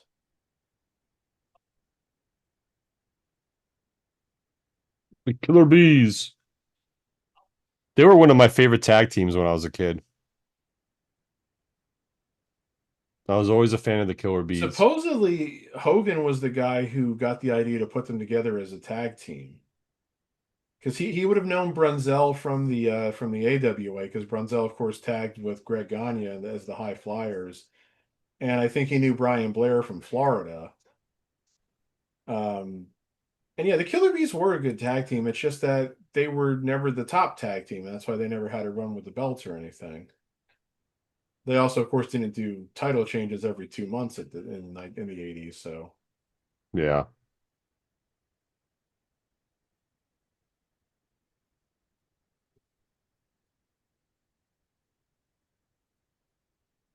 Oh yeah, Covert. Yeah, Jim Covert was one of the guys that got put into the Hall of Fame in that Centennial class a few years ago. Oh, yeah, yeah, I couldn't remember if that was him or if that was somebody else. Bill yeah. Fralick has a pretty nice physique actually for actually yeah, Bill Fralick's pretty ripped. Look at that. Yeah, he is. Now this is so funny to see the hearts in these like blue pants. I know the blue outfits before they go pink and black. Yeah, baby. Yeah. I love Neidhart.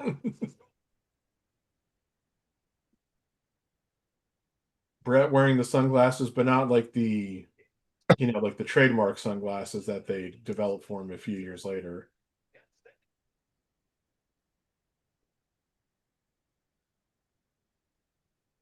I give Russ Francis credit for wearing tights.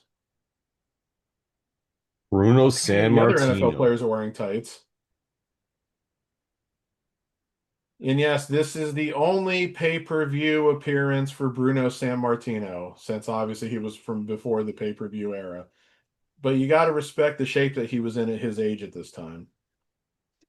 Yeah.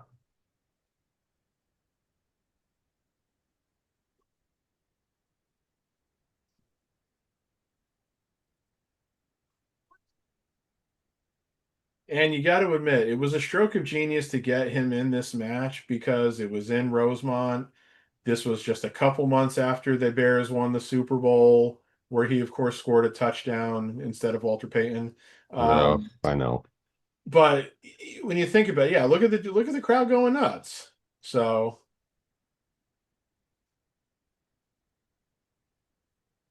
last but certainly not least,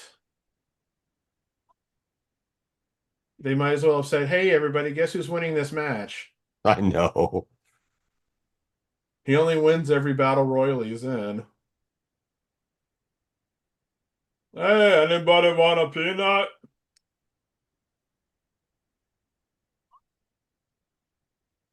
Hello, lady.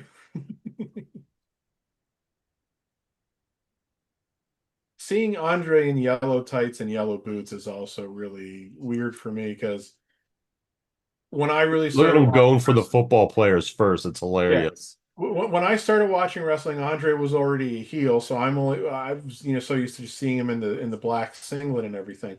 So yeah, we're seeing Andre in yellow tights and yellow boots is really really weird.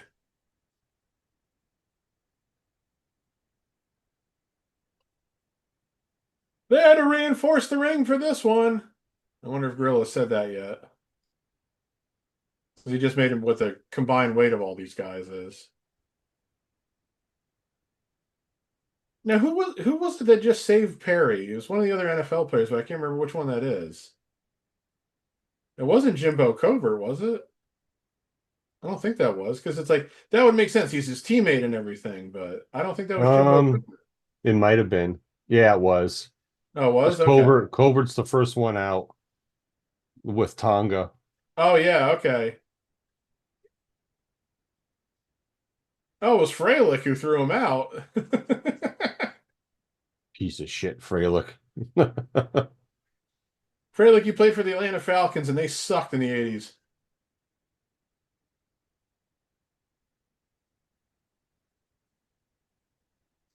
Who was this announcing with Monsoon?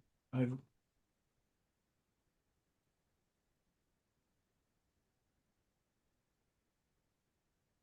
oh, that's Big Cat Ernie Ladd. Okay, I should have known that voice. Yeah. Oh, He, of yeah, yeah, course, yeah. had been a football player before he was a wrestler.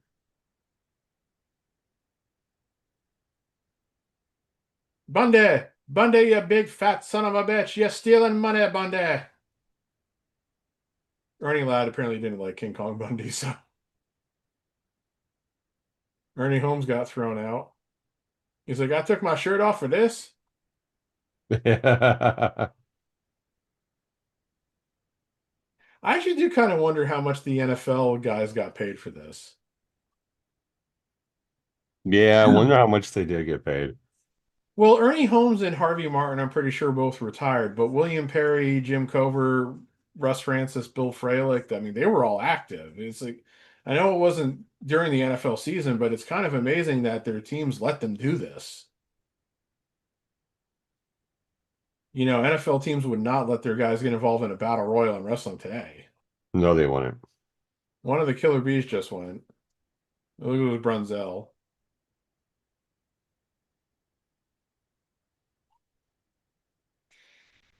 Yeah, so Jumpin' Jim Brunzell's one of those guys who I think has become kind of underrated as time's gone on because, like I said, because the Killer Bees didn't have a tag title run and because No, Tony Atlas.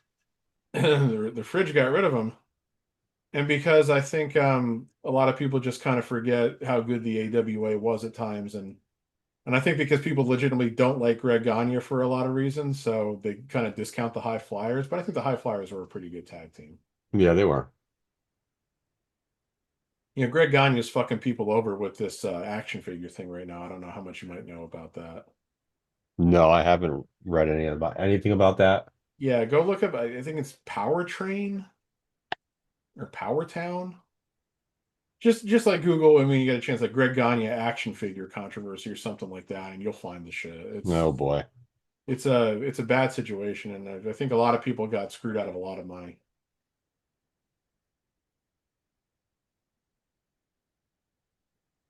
Well, there goes. I think that was Pedro Morales and Harvey Martin. Yep.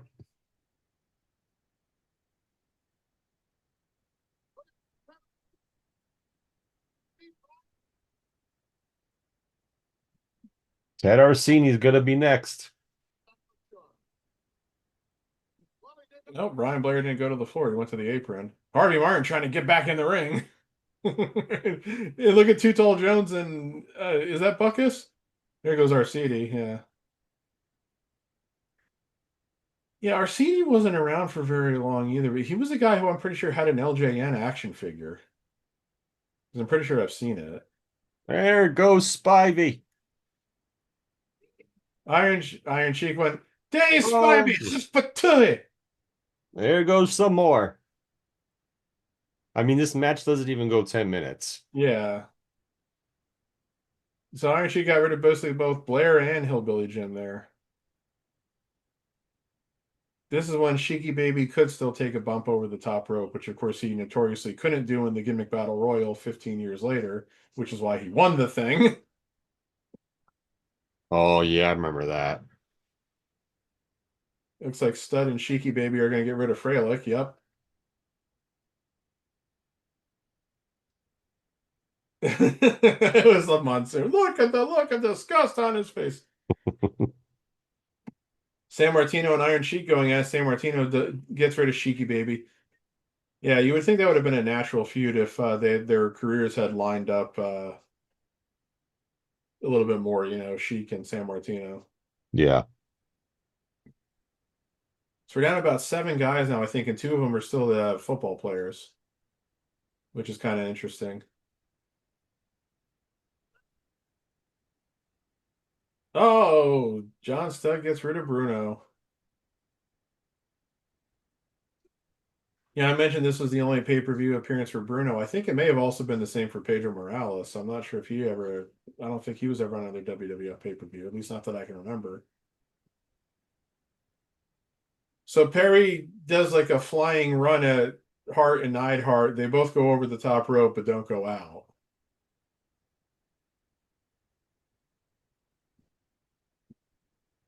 Fridge is falling out of his costume, for Christ's sake. I know.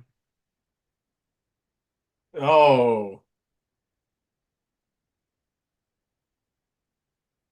hey, that was a fun little spot between him and Stud, though. I mean, one of the only guys in the ring who can make Fridge look small, so. I've always hated the I fact. forgot he does that. Like, how stupid was Stud? I've always hated that though. When you're in a battle royal, Royal Rumble, whatever, you're eliminated. You shouldn't have the ability to eliminate somebody that's still in the match. Yeah, it's kind of always annoyed me too, but I love Big Cat Ernie Ladd going, "Oh, that's the oldest trick in the book. What is Stud thinking?"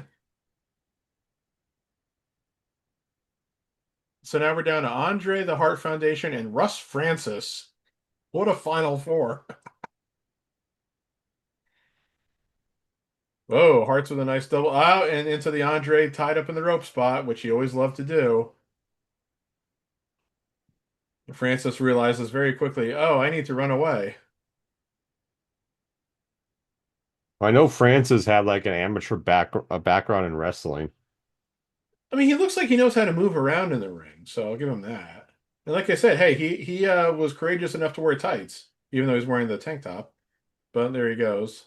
Hearts got rid of him. So now I got the Hearts and Andre, and it's like, gee, I wonder who's going to win. Now, obviously, you would think, well, the Hart Foundation, of course, they're just going to tag team on Andre. And it's like, yeah, but what if they get Andre out? You know, they're not going to fight each other. So now, as Stu Hart would say, hey, look at that big rhino in there, big rhino. Oh God,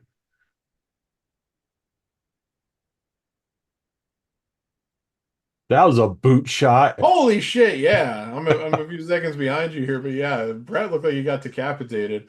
Oh, Oh and my Andre grabs God. Anvil by the beard, which legit. Double knocker knocker. I if Gorilla Monsoon didn't coin that term, double knocker Oh my knocker. God. Just wait. Wait till the oversell by Nineheart. Oh, Jesus Christ. That's worse than the one I saw Snuka do in the 1990 Royal Rumble when Hogan eliminated him. Oh my Oh, oh God. my God, he's holding him with one hand. The oversell by Nineheart was fucking hilarious. Yeah. Oh boy. Okay, so quick little postscript on Andre naturally winning the Battle Royal. An original plan for this show, and in retrospect, it's like, oh my God, what a disappointing thing that they didn't do this. They were going to do a Ricky Steamboat Bret Hart match, And they did this instead. and Steamboat works against Hercules in the LA show. Think Interesting. about how good a Ricky Steamboat Bret Hart match in 1986 would have been. Yep. They did do house shows after this, apparently, but it's like, man, you could have done a WrestleMania. Hmm.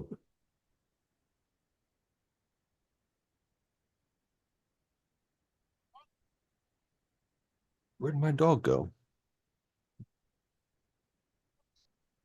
Oh, he's in his cage. Oh, Now we're we're gonna going back interview to, Piper. oh, I was going to say, why are we going back to Vince and Susan?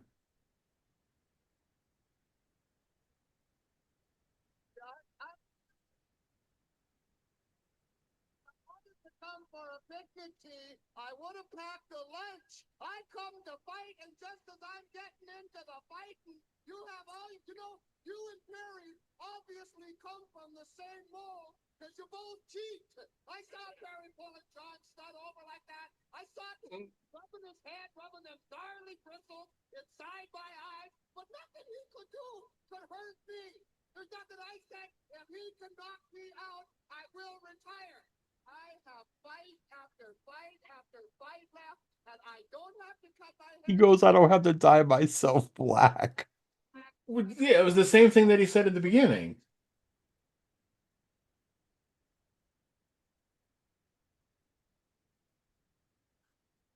He goes, isn't this the handsomest thing you've ever seen?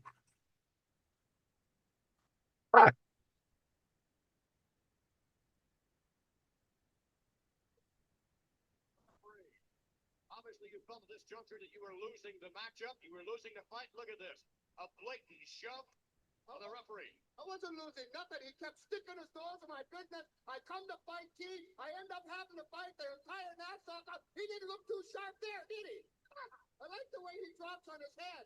It's too bad I dropped him on his head because dropping him on his head really doesn't do a lot of damage. That's why Duva had me going mostly for the body. Did you notice the way I was stepping on his tongue as I was boxing him, causing me to slip all over the place? Did you notice the way that there was nothing left to see how they were holding him and carrying him out and the big tear in his eye? Yeah, us about Ronnie Piper, let's get back to Chicago. Okay,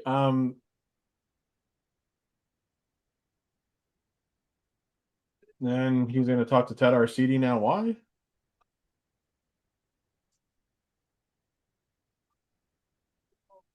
Oh, it's Jim Covert. Jeez, I'm an idiot.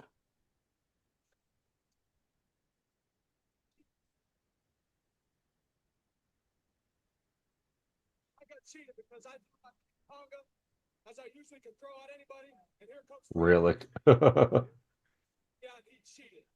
All right, thank you very much, Kid Bolton. Come on, if you would please. Iron Sheik, you're gonna taste some. Mean Gene, Gene Mean. So I've tried to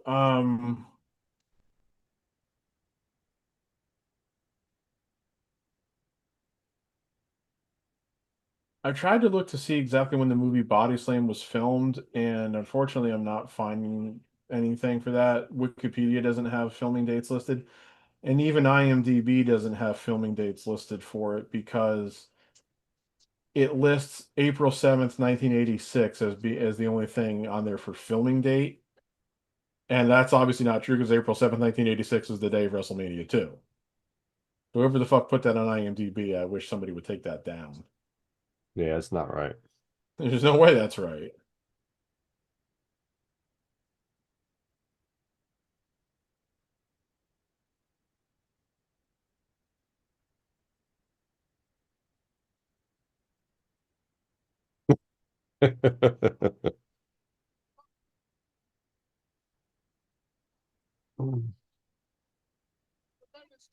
Well, since we have this WrestleMania that we're actually watching, and with the celebrities and the NFL players and such, um, athletes wise, what are your thoughts on Dennis Rodman?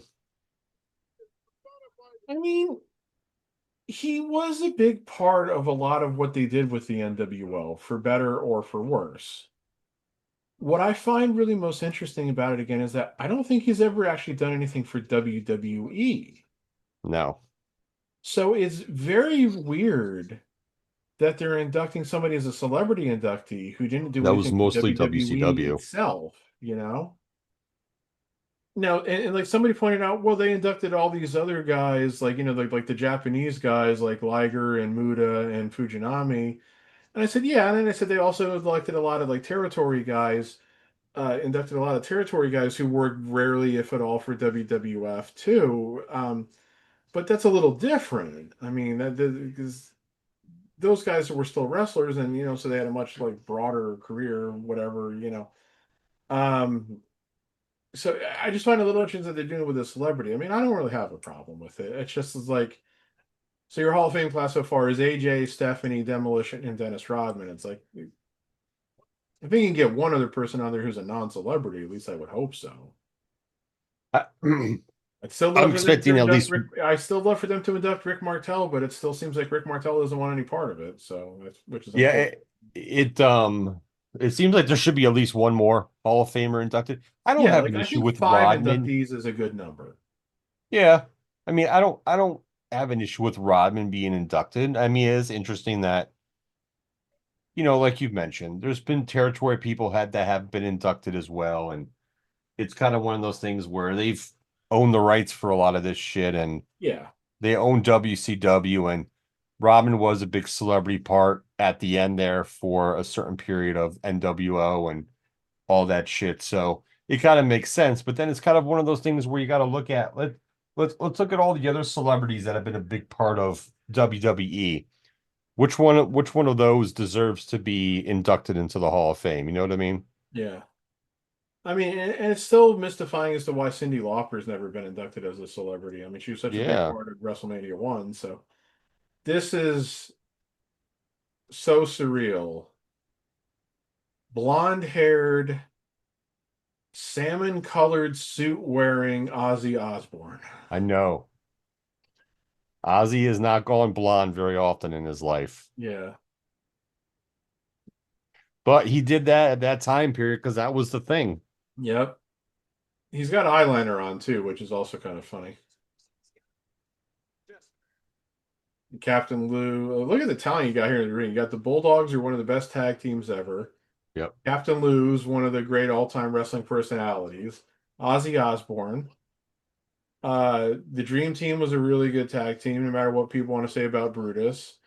And you got Luscious Johnny Valiant, who of course was a great wrestler in his day, with his kayfabe brother Jimmy. Literally everybody that's in the ring there right now, as far as the performers and the cornermen or what have you, they're all in the WWE Hall of Fame except for the Dynamite Kid, Yeah. who absolutely should be in terms of his wrestling is in ring work and absolutely should not be for literally everything else about the guy. Yeah, outside. Yeah. Well, not Unfortunately. yeah, yeah. He was a racist. He was just an all-around piece of shit. He was a bully, just he's the he's the only guy that I think ever made people like Jacques Rougeau. Because for whatever reason, Jacques Rougeau was always kind of a heat magnet. I think that's because his father was a promoter and everything. So Yeah. he's like, oh, he's the promoter's kid kind of thing. But the very famous backstage incident between the Bulldogs and the Rougeaus, where Jacques knocked Dynamite out with a roll of quarters in his fist. I think a lot of people took Jacques' side in that, ultimately realizing that Dynamite got what he deserved. So, Very true. This will be the second longest match of the whole show. which really shouldn't be too surprising because these are, again, I'm kind of a defender of Beefcake. I don't I've never really understood all the Beefcake hate. Just guilt by association because he was Hogan's friend. I mean, it's kind of ridiculous.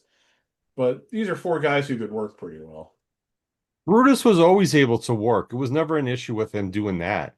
I think it was just more like, you know, eh, Yeah. just his gimmick and some of the injuries he had with bad timing and things of that nature. And then, yeah, he was one of Hogan's boys. So, you know, Hogan tried to take care of him and whatnot. So it's one of those things too.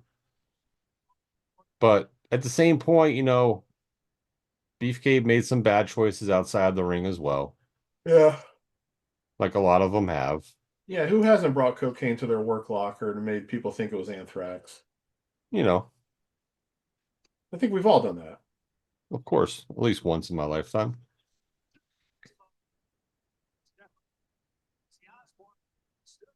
Damn, he was So fast I there. put Holy cocaine in shit. my coffee every day. What gets me through the day, brother.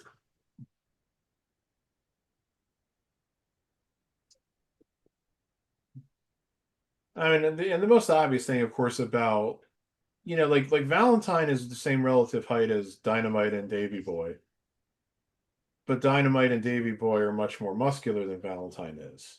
Valentine had one of those, I don't want to say like doughy or like fat kind of physiques, but he had one of those like thick physiques where Yeah. he wasn't really like muscular, but he was thick. You know what I mean?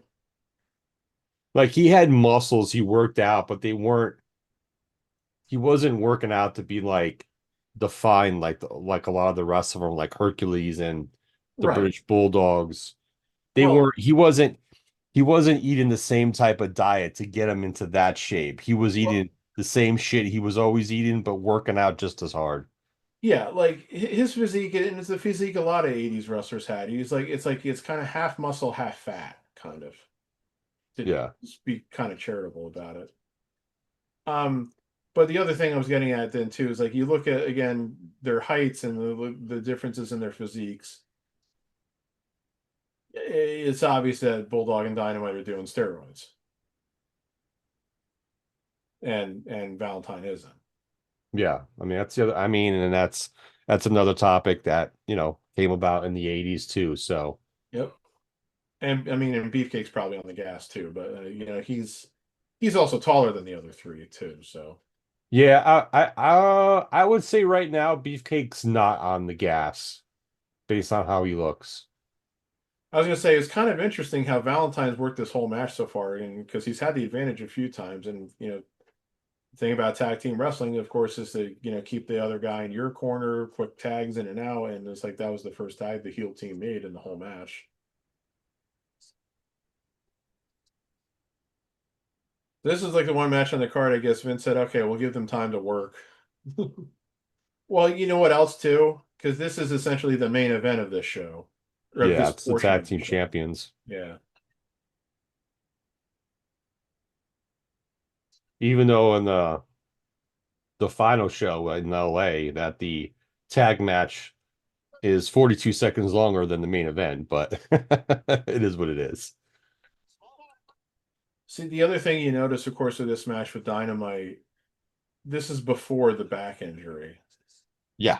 You can tell how much smoother, how much crisper he is. It's you You can really see how wonder he's like it. running the ropes and doing like the suplexes and shit Right, too. right. And I don't, I'm sorry to invoke the guy's name, but you see you see the similarities between him and Chris Benoit.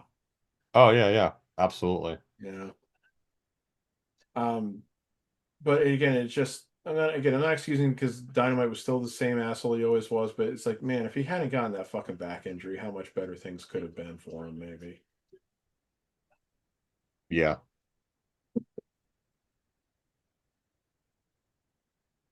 Valentine always had those was always really good at those like clubbing blows, as I call them. Like he really looked like if he's like raising like that arm up to you and he's gonna hit you over the head, it's like you didn't want to get hit with that. I mean, hey, he was called the Hammer for a reason. Yep.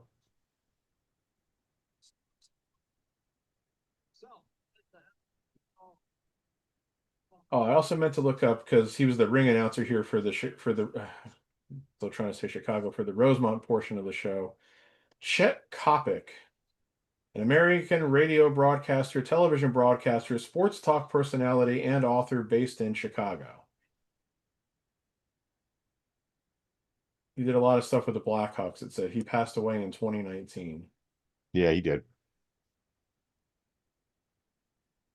Oh, oh, that's terrible. He died in a car accident or from injuries suffered in a car accident. Oh, Jesus. He was also attacked in a parking lot following a DePaul University basketball game in 2007. Yeah, I remember vaguely about that. I don't know why that happened. Just some guy attacked him. Probably just some fucking idiot. The guy was found guilty of assault after pleading not guilty and he got community service. I guess it must have been a first offense. So I'm not really sure how you get convicted of assault and don't serve any jail time. Yeah.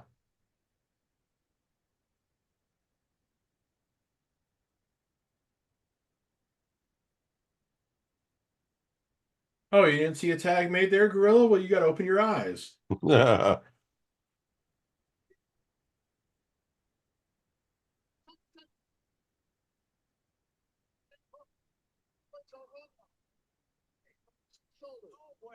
Also, when he comes in horseshoes and hand grenades. That old saying.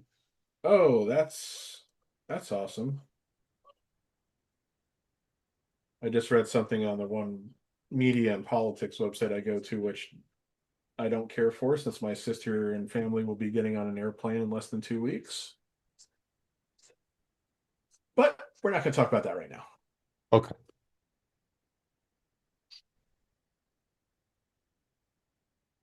Ozzy Osbourne shaking at ringside. Why? What happened? What did I miss? That's probably the drugs.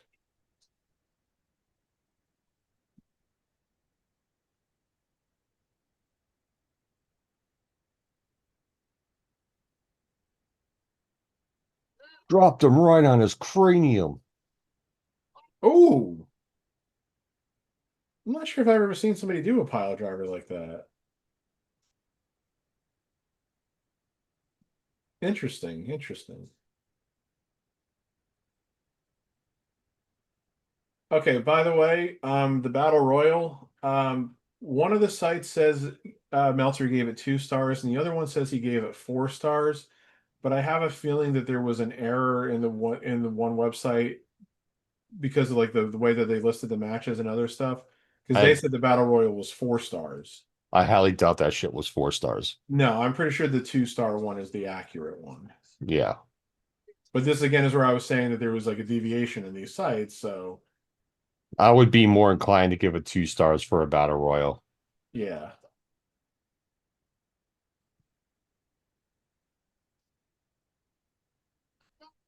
Valentine's arms are flailing. Oh, he's waving Beefcake. Was Valentine giving away the spot? He was kind of like waving his arms as if he was waving Beefcake in, but Beefcake didn't go in until It's like, twice he did that. yeah.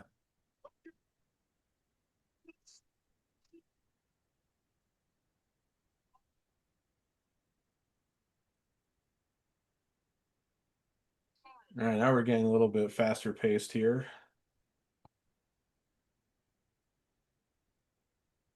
Valentine's taking a lot of beating in this match. Yeah, it's like I wonder if Beefcake was dinged up because Valentine's been working a lot of this match, and it's not just that, but Valentine's been taking it. Yeah, he's been taking a beating.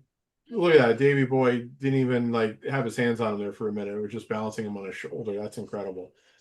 But yeah, it's like Beefcake isn't like even like running into like interference shit. So this was kind of which is like so typical of a heel tag team. So this is a little weird almost. I've never seen aerial work like this, says Kathy Lee Crosby. Well, this is your first wrestling match, so you know. Ooh.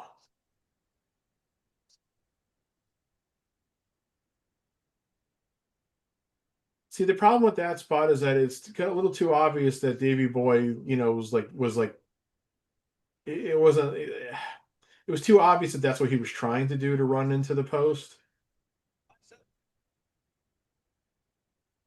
Like I've always liked it better when the guys make it look like, like oh, like they stumbled or like that's where they were that like that's where he was trying to throw him.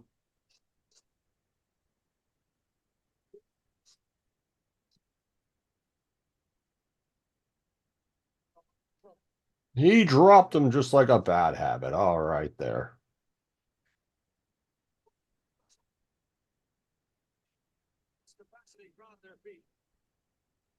Danny Boy tried forward to back. I did not see that. I have not seen that before from this Beefcake. That is quite a move indeed. This Beefcake is coming off a long way here. I'm about to say Beefcake's going to start strutting and cutting. I remembered he's not the barber yet. Oh yeah, no, not yet. You wouldn't be the barber for another year.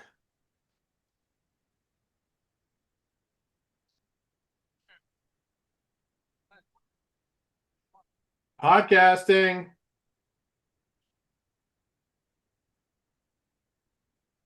Sorry, my sister just got home. She was calling up to me and getting mad that I wasn't replying.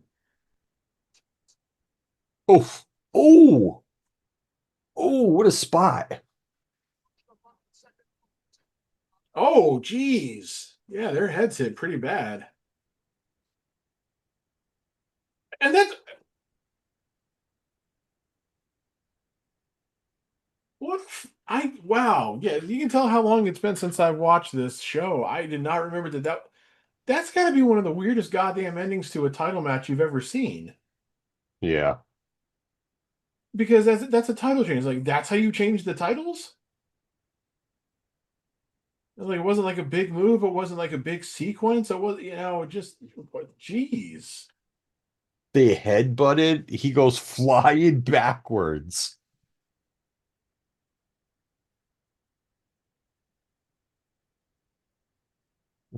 Interesting silver outfit she's wearing too, I might add.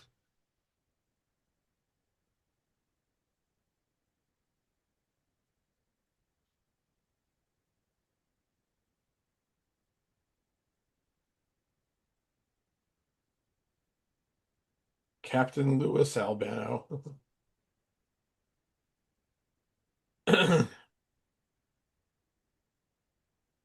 Dynamite took a dive backwards from that headbutt. Yeah, I mean,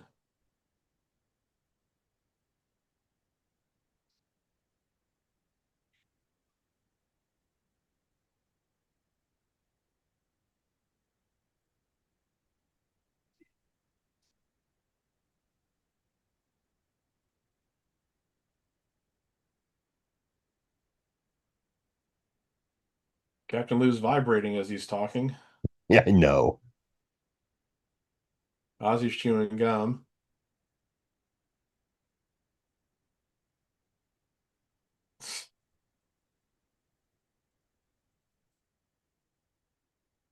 So this is hysterical. This They're is holding the hysterical. belts while the guys are outside. Yeah, me, Gene, and Kathy Lee Crosby in the ring with Captain Lou and Ozzy Osbourne who were cutting a promo, and they're holding and Captain Lou's holding the belts. Meanwhile, Davey Boy and Dynamite are outside, like, what are our roles in this? We're the guys who won the match, right?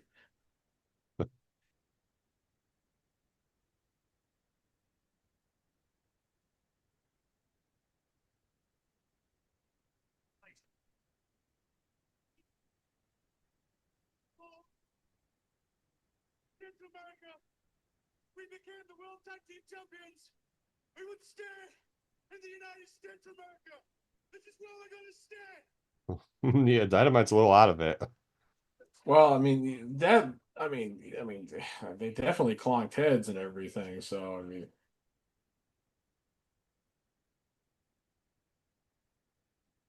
Yeah, here's the replay of it. yeah, I'm still like I'm thinking like 5 seconds behind you, but that's all right. Usually I'm the one ahead. See, now the only problem with that spot is like he climbs up to the top to like to the second rope on the outside there, and he just kind of stays there. Yeah, like he Yeah. wasn't like making a move as if he was like gonna like climb up all the way to the top and like jump off or something like that. So, all right, so here's a place where I'm definitely gonna have a disagreement with Meltzer. Meltzer gave that match, according to both sites that have the track and everything. He gave that match 4 stars. I don't think that was a 4 star match.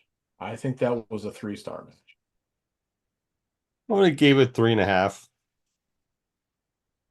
So because again, it was worked a little strange to me in some respects, like and I almost feel like it should have been better. So maybe I'm being a little too harsh, but that's what I feel. Yeah, I get what you're saying. Also, just a side note, Kathy Lee Crosby, her outfit reminds me of the Cannonball Run. The two blondes in the Cannonball Run who drive the Lamborghini. Yep, she was giving me Cannonball Run vibes there. And I'm not complaining, just saying. I just wanted to throw that out there. This Dom DeLuise movie told us that yes, cannonballs can run.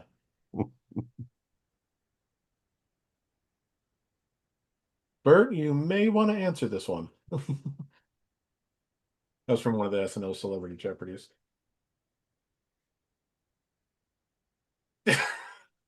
Okay. Vince saying, can Hulk climb the top of the mountain again? Dude, he's the champion. He's at the top of the mountain. Yeah, I know. No, here we go. Lord Alfred Scenario Hayes and LA. Whoa. Elvira. That's a very hello. Um,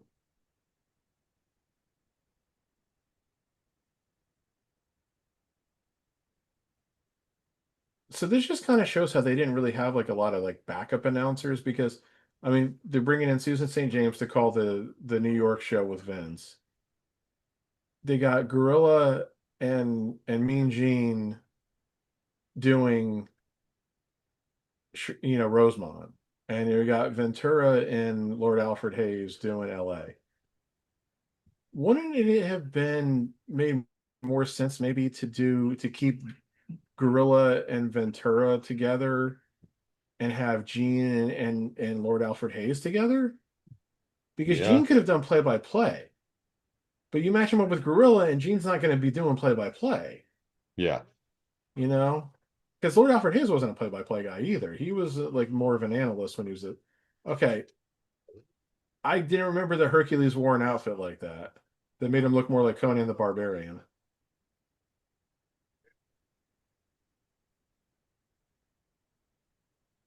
I always hated that Hernandez part of that. It was always funny too because his real last name was Fernandez. And I think he was Hercules Hernandez when he worked in like Mid South and everything. So I think that's why they. So it's actually interesting that they kept all of that actually when he came to WWF. And oh yeah, there's Lee Marshall doing the ring announcements. Yep. Lee Marshall, of course, he worked in AWA and he worked in WCW, and he was the voice of Tony the Tiger. He passed away a number of years ago now. It's also very concerning that I see a lot of empty seats. I was That's what I was trying to say before they cut to like Ventura and Lord Alfred and Elvira's boobs. Yeah, it does look very empty. Like, why is there like,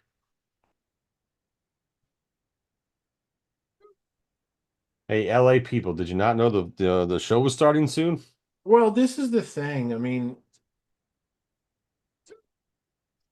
LA was never really a wrestling market. Like there was wrestling based out of LA, but it was never really ever considered a hotbed.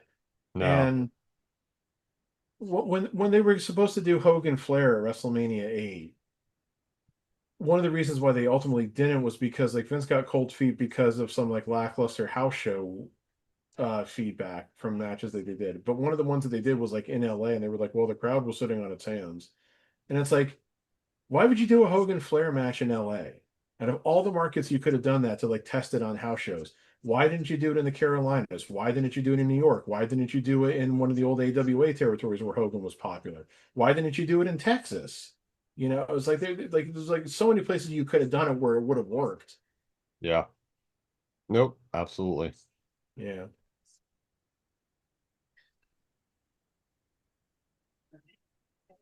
Hercules is one guy who I think a lot of people underrate. Like I actually think he was better than a lot of guys give him credit for. Like I remember like on the Ultimate Warrior DVD because they talk about his match with between Warrior and Hercules at WrestleMania 4 because it was Warrior's first WrestleMania. I remember Ted DiBiase referring to Hercules as really just a body. And I'm like, he could work a little bit better than that. I mean, I said I think the reason they had him matched up against Warrior was because he could at least give a competent match and because he looked like somebody who could match up with Warrior physique wise. Yeah. So I think Hercules the guy has been a little underrated because he passed away so long ago. I was like in the early 2000s, I want to say that it's like he's kind of become forgotten in a lot of ways.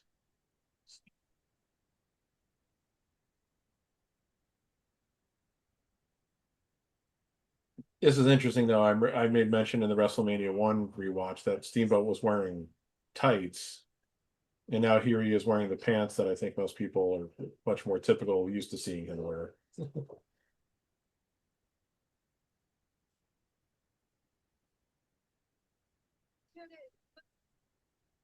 That could be very damaging indeed.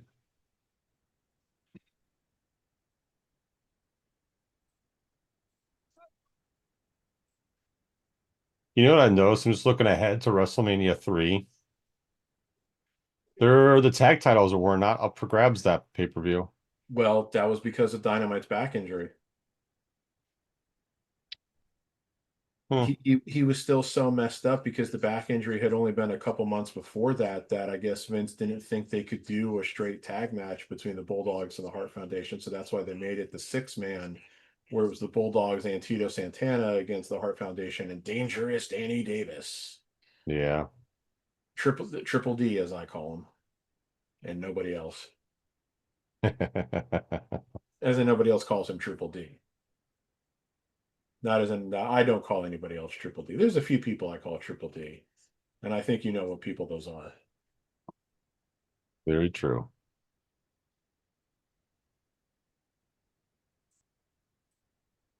Actually, I should ask you this then. Is Triple D just an E? Possibly. Well, I gotta know these things. Maybe. Just checking scores. Purdue's beating Miami in 1912. All right, let's get I was back gonna to say that's the only game going on right now, and it's can't be too far into it. No, it's not.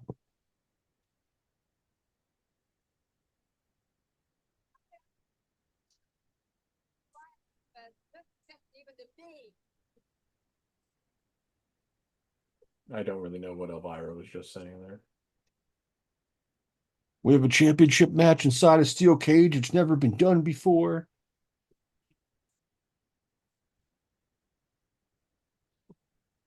Well, I'll give a fun little tidbit when we get to that match. It's something that I don't think you necessarily think about until you think about it. So, Gotcha.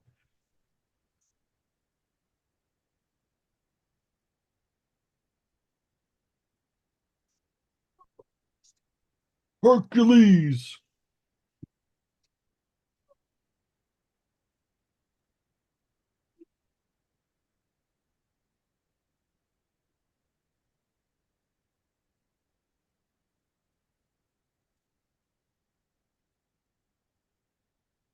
Ooh, what a chop.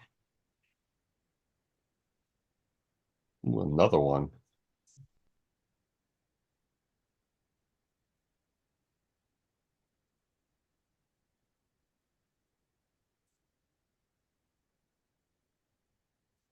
These guys are really working. Look at those. Oh my God. The referee in his half-ass fucking counts.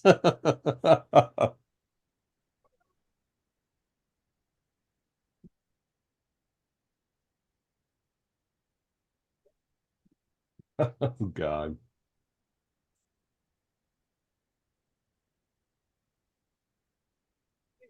It's interesting watching this old stuff and just see how far along we've come in the 40 plus fucking years of professional wrestling, which is still weird to say.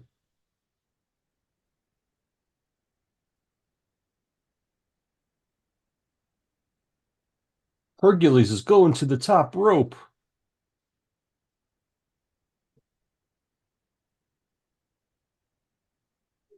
Some of the seats have filled up, but still a lot of empty seats. now it makes me wonder what time this was, like LA time by this point. I mean, we're like 2 hours into the show. I don't know what time the show started. Monday night, you would almost have to think it was 8 o'clock, which would make this maybe like 7 o'clock LA time by then. Steamboat with the crossbody for the win. So odd with the win like that, the crossbody. Well, that was kind of always his signature move, at least for a while there.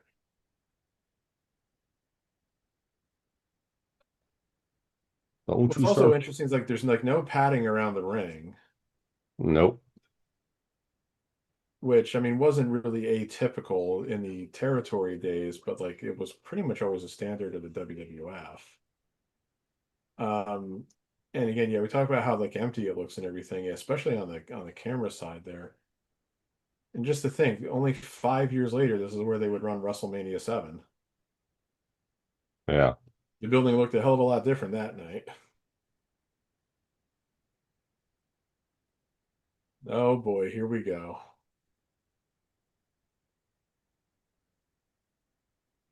Okay, both sites agreed. I don't think we have any other discrepancies in the star ratings from here on out. Steamboat Hercules, Meltzer said 3 stars, Hmm. which seems fair. Yeah. Adrian Adonis versus Uncle Elmer. You saved for the third act of the show. This bout has been scheduled for one fall. Well, you know what it was? It was it had to be on this show because Jimmy Hart also managed the Funks. So this was so Jimmy Hart could manage both of his people. I don't know if he managing the Hart Foundation at this point? I guess he must have been, but since the Hart Foundation were in a battle royal, I guess he doesn't really need to be there for them for that. Yeah, he didn't need to be there for that. I don't think he was managing them though yet. I'm not sure. He was managing the Funks though. Yeah, that's what I just said. So he's able to be like on the on this show and everything. Well, because like with Bobby Heenan, he's obviously here for King Kong Bundy, but like obviously then he wasn't in Chicago for Big John Studd. Which again, he was just in a battle royal, so good old Plowboy Frazier.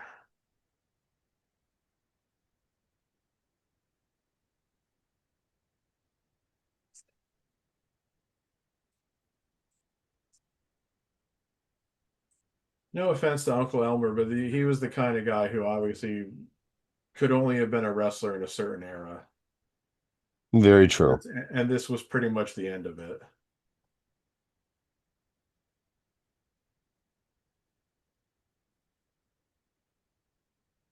He's just a big dude, nothing else. Yeah.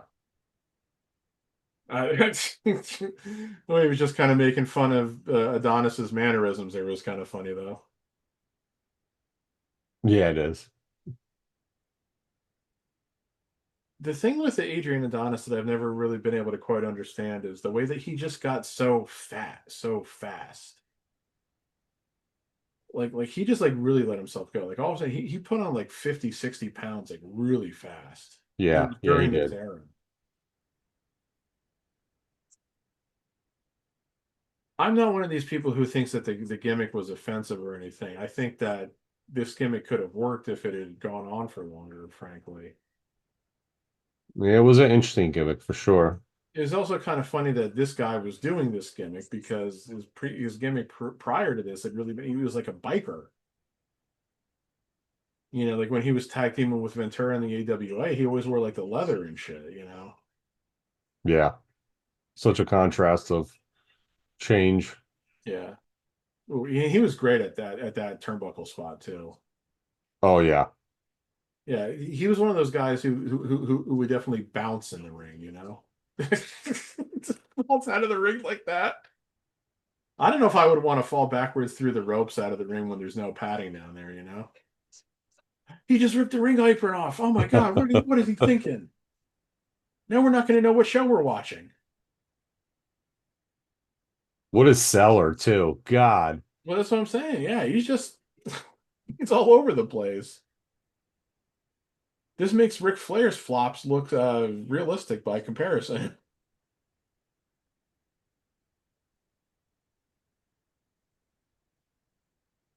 That floor doesn't look like concrete, I but it don't know probably what it is. looks like. Looks like linoleum. Yeah, it kind of does, doesn't it?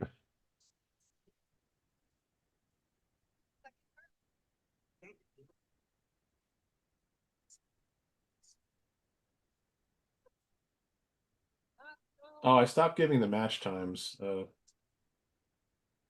Yeah, the boxing match was officially 13 minutes and 14 seconds. Moolah over McIntyre, minute 25. Corporal Kirchner over Nikolai Volkov, 2:05. The Battle Royal, 9:13. The tag title match, 13:03. The Steamboat Hercules match, 7:27. Ooh, that hurts.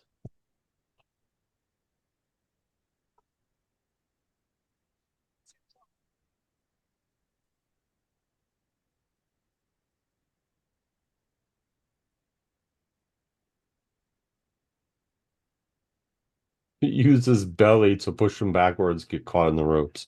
Well, why Oh, not?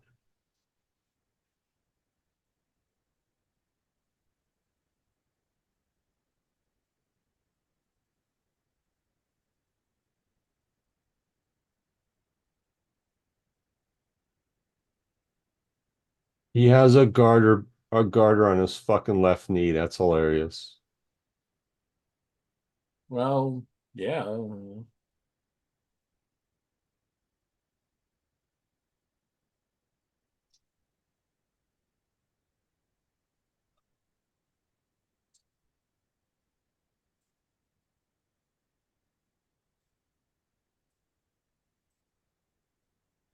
Oh, the leg drop didn't work for you there, buddy. I've never seen so much cellulite in one place at one time. Whatever. Oh,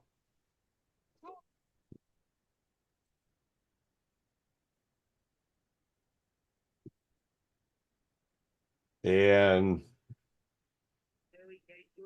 that's all she wrote. Yeah. So that match goes 3 minutes and 1 second, 1 star, which again feels pretty fair. 1 star for the match, 5 stars for selling. Das gets 5 stars for me for selling. 5 stars for the prancing. Yeah.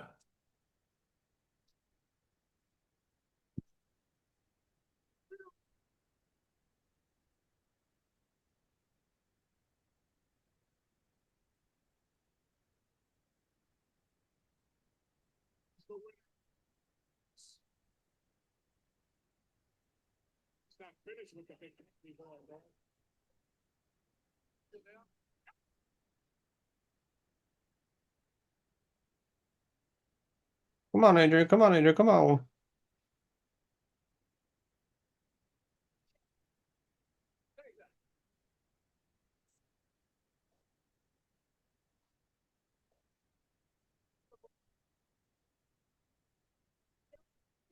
A man that size got to suffer so much pain.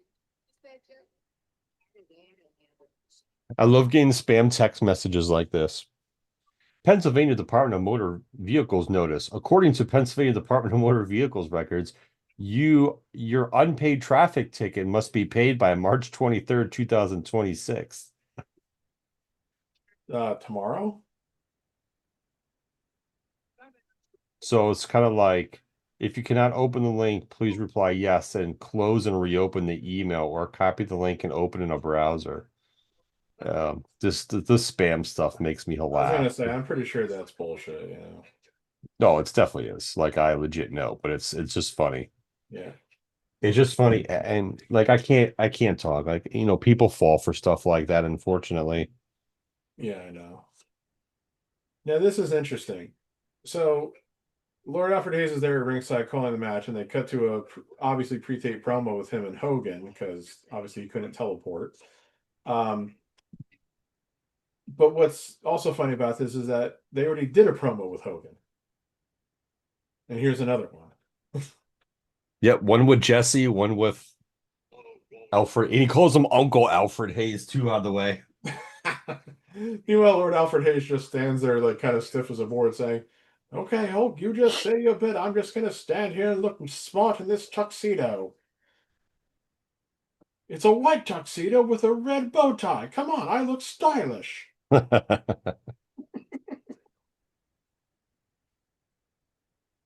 Slap those feelings around, take away his pride. Well, those are fighting words, Hulk. You're going to leave him an emotional wreck who's going to need therapy if you do that.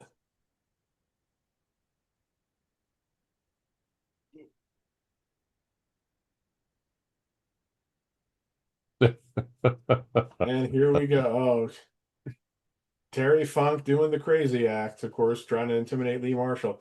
Now, this is, of course, Terry Funk and Haas Funk. We don't know who Dory Funk Jr. is.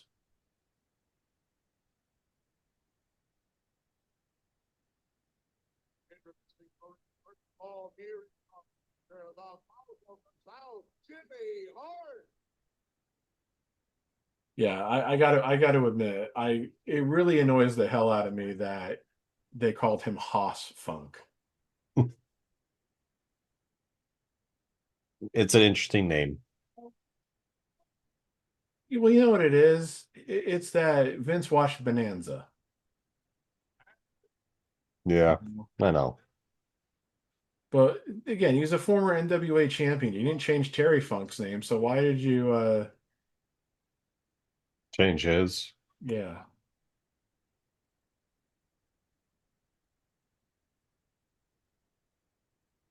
Dory Funk Jr., of course, still going strong, 85 years old now. Good for him. Credit to him, of course. Here we go with a bit of an oddball pairing, but two of the most popular guys in the company in JYD and Tito. Yes, indeed. Just a real quick thing about the Funks. I can't remember like where they said it was or what the context was, but Terry and Dory Funk Jr. were working for somebody else's territory, and like I guess they had a pretty good show that night. It was a pretty good crowd. They're in the locker room, and this is Cornette, I think, is telling the story, and somebody would have obviously told it to him, because it might happen in Detroit, in the Sheik's territory. Uh, Terry says to Dory, he's like, "Well, Junior, looks like we might get a pretty good take out of tonight." That Terry Funk voice and everything. And then somebody comes bursting into the locker room. "Somebody robbed the box office." And the joke about it is that there's almost no chance the box office was robbed and it was the promoter, if it was the Sheik or whoever was pocketed the box office to not pay the wrestlers. So, Yeah. the kind of shit that promoters always did in those days. Real fucking shitty too, unfortunately. Yeah, I mean, so people, some people lament the death of the territories, and obviously there was a lot of good thing about the territories, just more places to work, and more guys who could get experience and everything. But shit like that is a definitely a positive as to why the territories failed. Oh yeah. So your fucking shit promoters, didn't fuck over guys like that. Oh, of course. I like Jimmy. I like Jimmy's jacket. Yeah. I mean, it is most of the guys that I would say Jimmy Hart managed, you could see like why he was their manager. It's very weird seeing him managing the Funks. Yeah. That feels like a very odd fit. Because when you really think about it, the Funks didn't need a manager. I mean, Terry Funk doesn't need a manager. He No. did frequently work with one, but he's not somebody who really needed one because obviously Terry Funk could talk.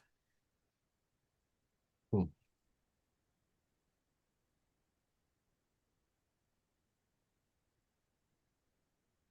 And of course, Terry Funk got into acting, and he had the role in like Roadhouse and some other things. But I mean, Terry Funk, especially in this era, I mean, he just looked like the guy who was like the big outlaw in like the Western.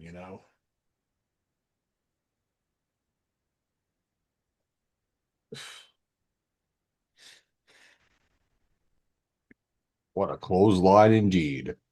There's Tito throwing the drop kicks. As only Cheeto does. This was 1986, so Terry was just about 42 years old at the time. Dory was 45. Um,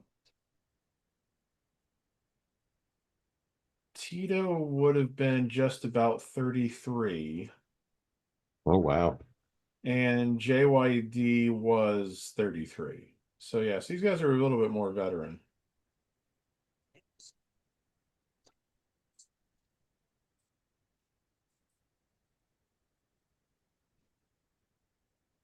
Geez, this is the sad thing. I'm trying to think of how many guys who worked the LA portion of this show are still alive 40 years later. So Steamboat, yes. Hercules, no. Adrian Adonis, no. Uncle Elmer, no. Jimmy Hart, yes. Terry Funk, no. Dory Funk, yes. Tito, yes. JYD, no. And then the three guys in the main event, Hogan, Bundy, and Heenan, are all dead. So yeah, it's kind of sad. wow. I mean, it is 40 years now though too. So Yeah, yeah, no, definitely so. there are a lot Just of the people. reality of it that just kind of hits you sometimes about Yeah, I where know. it's It's just at, you like know? I'm trying to think how many people from my life who were alive 40 years ago aren't alive today. Just there's several. So Yeah. Unfortunately, it happens. yeah. I mean, Jesus, 40 years ago, 40 years ago, I was in fucking kindergarten. It was just, or no, exactly 40 years ago, I would have still been in preschool. I wouldn't have started kindergarten until the fall of 1986. Well, Hmm. this year is and it kind of hit me that two things. Space Jam came out 30 years ago. It's also the 30th anniversary or 30th birthday of Pokemon being created. And I graduated high school 30 years ago. June 5th, 2000 to June 5th, 1996. Yeah. Well, I mean, Currently in almost done with my senior year in high school right now. well, same with my older sister. She graduated in 96. Trying to think of some other things okay, so 1996, so that's 30 years since the Yankees won their first World Series in my lifetime. That was a big deal, for me at the time because the Yankees hadn't won in my life. Um, think about it. In a couple months, we're going to hit the 30th anniversary of the NWO. You Oh know, yeah, that was the summer of 96. yeah. Well, when we get to that day in May, whichever date it was, I don't remember off the top of my head, like the day when Scott Hall sauntered onto camera on Nitro. I still m- I hadn't been watching a lot of WWF in like 1995, 1996. If I I was watched still anything, back and forth. Like I wasn't watching one more than the other at that yeah, time. if I was watching anything, I was watching WCW because that's where Hogan was and everything. But I remember watching that Nitro live that night and seeing all of a sudden watching him just walk down and watching the camera catch him. And I seriously went like, because I didn't have internet access yet. I didn't know about dirt sheets and shit like that. So I was like watching in one room and I shout out to my dad who's in the other room and I go like, Dad. It's like, what? I'm like, Razor Ramon's on Nitro. He's like, what? Yeah. And I was like, remember that there was a match going on at the time between Mike Enos, who had been one of the Beverly Brothers, and Steve Dahl, who had been one of the guys in that short-lived tag team Well Done. I think he was called Steven Dunn in WWF. Oh yeah.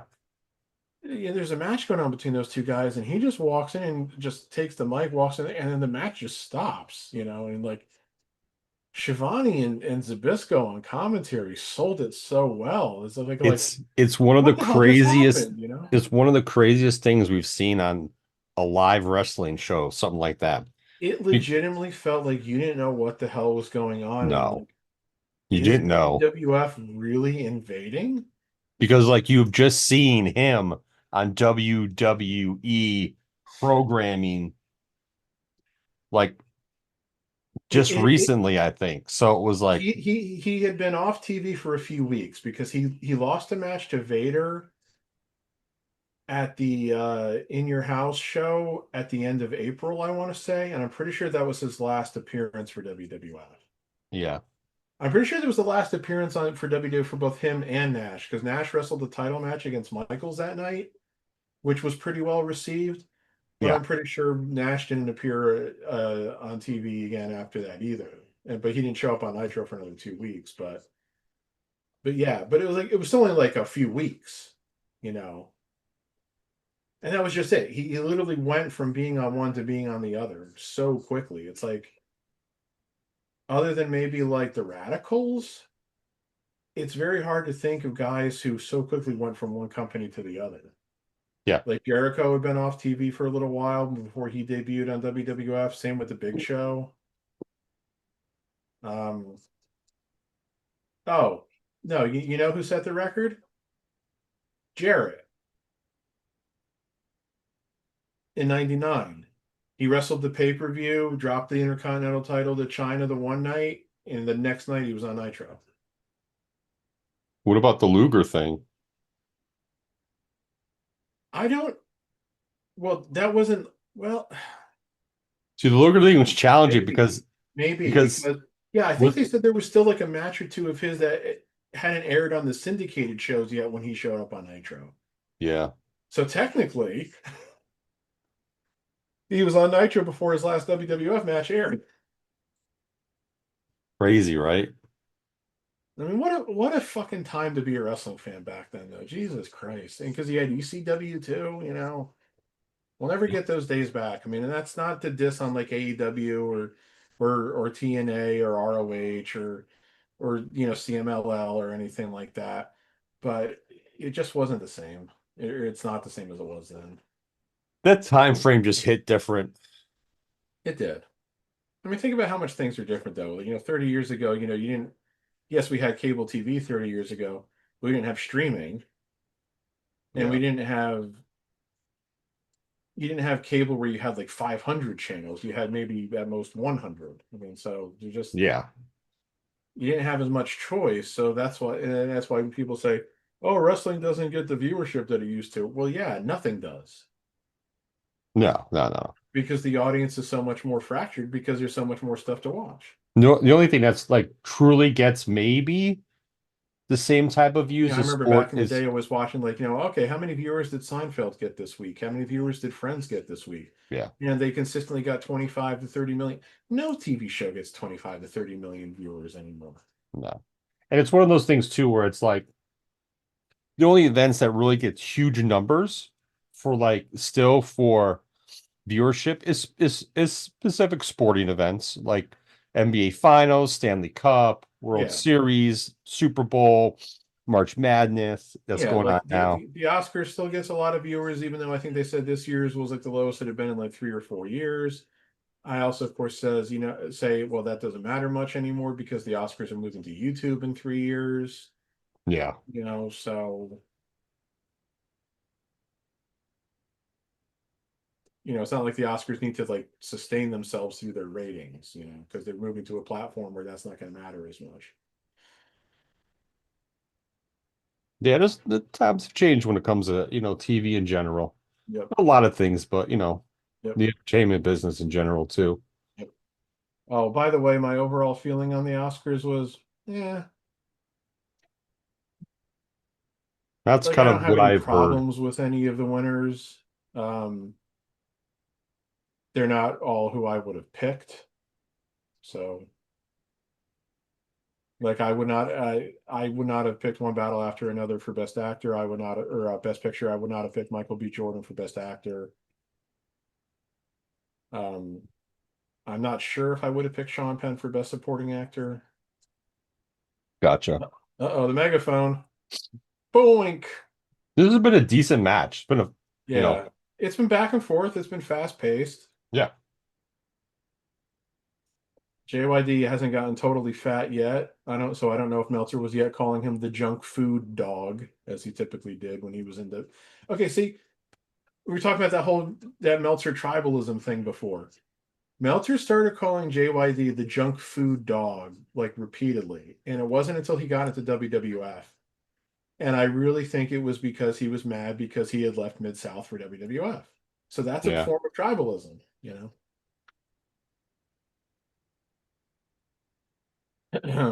That dude's really hurt. Maybe. Yeah, well, he was like selling it like his knee was hurt. So even as he was going to hit JYD with the megaphone, he was limping.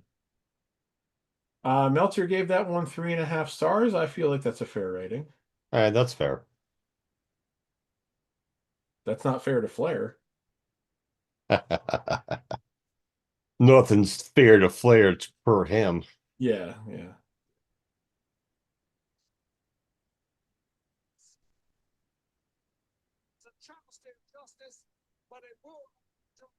A travesty of justice. Did you hear him?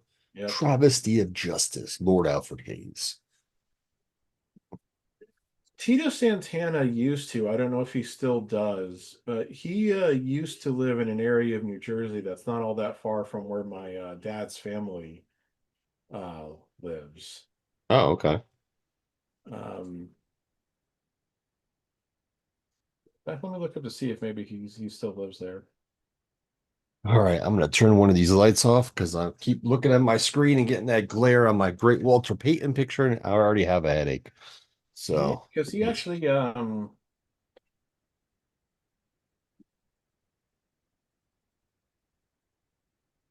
yeah, he used to be a physical education teacher at Smalley Elementary School in Bound Brook, New Jersey, and taught Spanish at Eisenhower Middle School in Roxbury, New Jersey.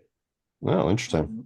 He used to have like a hair salon. Oh yeah, he operated his wife operated a hair salon in Succossona, Kenville, New Jersey, until 2022. Um, yeah, so that's all in Morris County. That's not all that far from like Stanhope and Netcong, which is like where my dad's family lived for a long time. Okay. Oh no, So they're putting I the was I always ring, found that I always found that kind of interesting. So they're putting the cage together. okay, so here's the tidbit I wanted to give you. This might Yes. surprise you. This might surprise you. This might surprise those of you out there who are listening to this. And at the same time, it probably maybe shouldn't. But this match we are about to watch is the one and only traditional steel cage match ever held at WrestleMania. All right, ladies and gentlemen, we are in Hulk Hogan's private Interesting. Yeah. where he right now But think about it. The only other cage matches they've done at WrestleMania were the Hell in a Cell matches they did with Undertaker. The one against Big Boss Man, the one against Triple H, the one against Shane McMahon. And it kind of makes sense though, too, because you don't want to be spending that time on your big show setting up the cage. And they don't hold them. They don't hold them in arenas now where you can have the cage pre-made, and be And hanging lowered. and then just lower it because they do all these things in the huge stadiums then. Well, how many times was that blue steel cage used? I know it was on this WrestleMania. It was used on Saturday night's main event before. SummerSlam 1990, Warrior and Rick Rude. Yep, yep. Um, yeah, plenty of Saturday night main events. Like there was that one cage match between Hogan and Boss Man, the cage match between Hogan and Orndorff. It seemed to be a Saturday night main event staple, yeah. So I Um, can't really, to be honest, I really don't remember it being in too many like actual pay-per-views.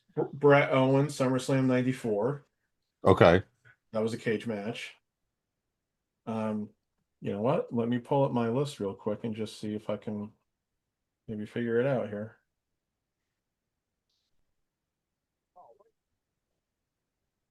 This is kind of interesting. Morocco helping Bundy because Morocco wasn't managed by Heenan, so Yeah.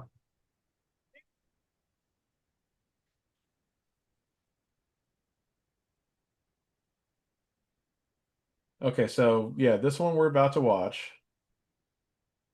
Yeah, SummerSlam 90 Warrior Rude, which was for the title, also. SummerSlam 94 Brett Owen. In your house 6, Bret Hart Diesel, which was also for the title. That was called Rage in the Cage. That was like the February pay-per-view. That was between Royal Rumble and WrestleMania that year. Against King Kong Bundy.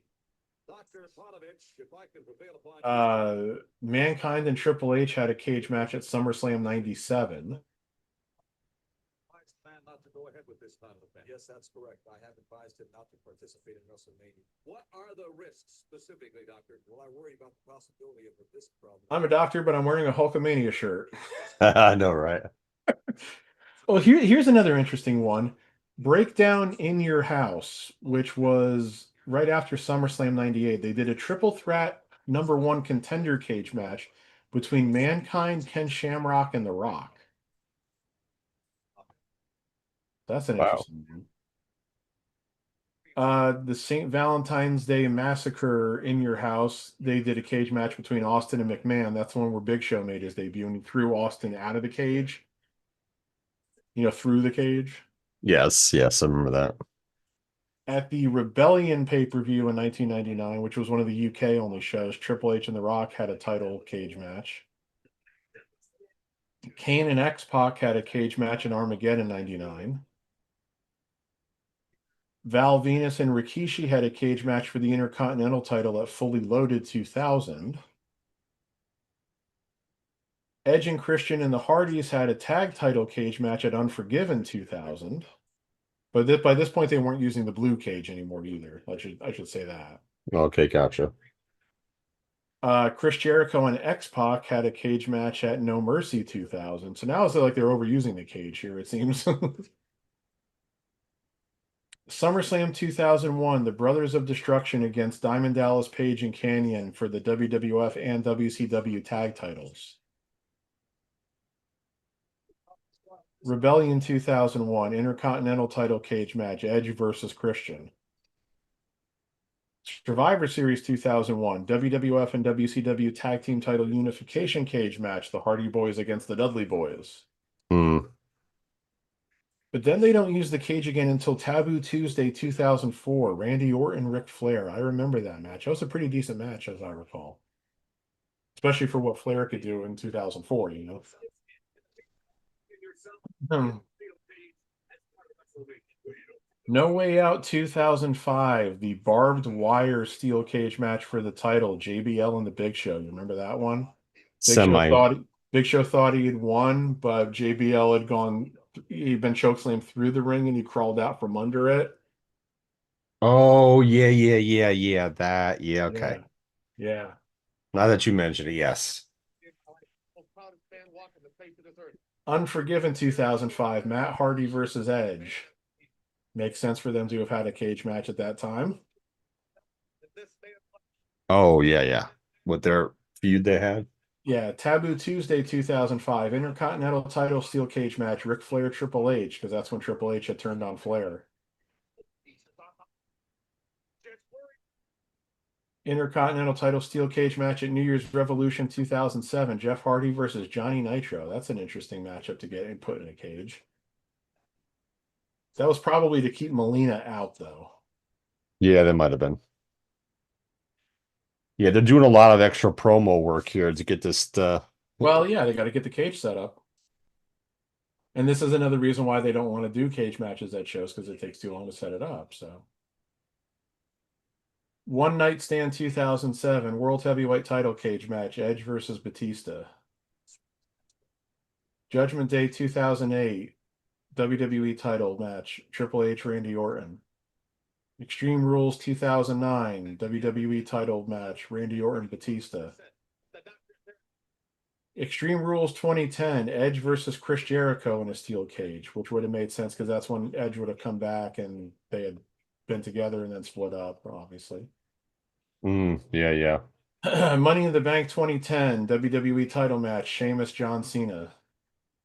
Extreme Rules 2011, WWE title match, The Miz versus John Cena versus John Morrison.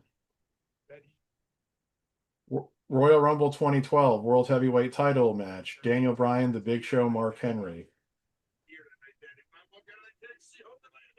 No Way Out 2012, John Cena versus The Big Show. I think that was after Big Show had turned on Cena for the 17,000th time. Yes, Elvira. I see you and your big hair and your other big things. Extreme Rules 2013, Triple H versus Brock Lesnar. Extreme Rules 2014, John Cena versus Bray Wyatt. Extreme Rules 2015, WWE World Heavyweight title match, Seth Rollins versus Randy Orton with the RKO band and Kane as gatekeeper. That must have been during the Authority shit. Yeah. Extreme Rules 2017, Raw Tag Team title match, the Hardy Boys versus Cesaro and Sheamus. Extreme Rules 2018, Braun Strowman, Kevin Owens. Money in the Bank 2019, The Miz versus Shane McMahon. I don't remember that. Yeah, I don't remember that one either. Stomping Grounds 2019, WWE title match, Kofi Kingston, Dolph Ziggler. WrestleMania 37, Braun Strowman, Shane McMahon.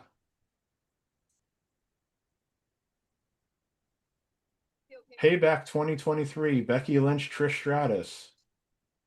I All forgot right, the the cage is up. Yep, and the last one, the last cage. Oh no, that was the last cage match they did then. Okay, there you go. Those are all the cage matches they've done on pay-per-view, according to my list. Wow. Some Very interesting ones. interesting. Very interesting. The way that they use them for some like say like lesser matches, which is to Yeah, say non-world title matches. yeah, I agree.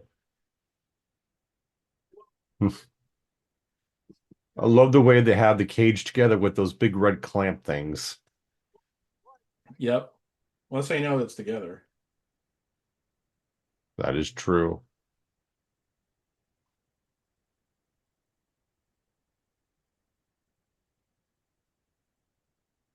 Tommy Tommy Lasorda doing Lasorda. the guest ring announcing. How about that?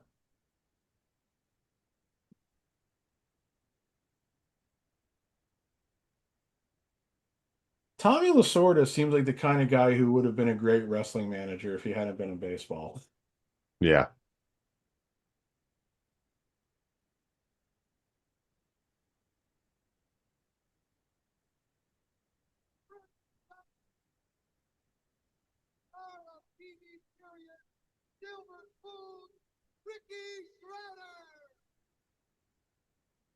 Silver Spoons, Ricky Schreier.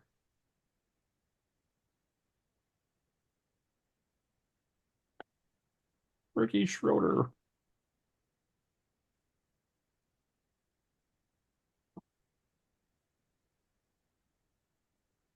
Who was just as tall as Tommy Lasorda as a kid. And fuck Rick Schroeder. And I do mean that. He's an asshole now. I can't remember the last time I heard that guy's name being brought up in anything. Who, Rick Schroeder? Yeah. Well, I remember he had the comeback on NYPD Blue, and then it's like he kind of faded away again after that. Robert Conrad, Yeah. star of the Wild Wild West. The TV show, not the crappy Will Smith movie. No, I know. I've seen that TV show. Yeah.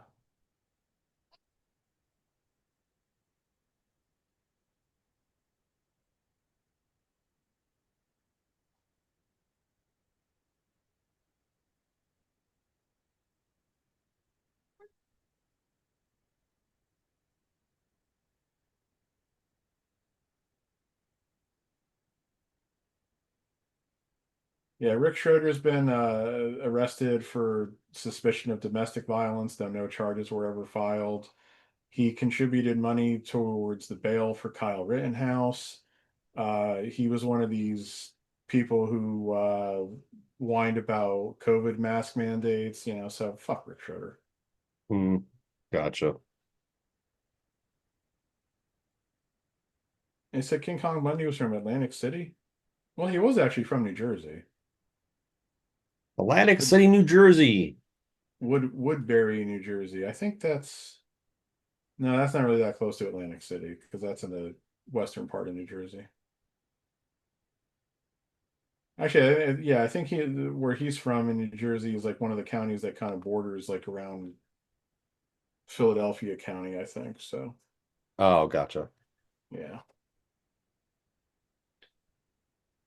Bundy, yeah, big bastard.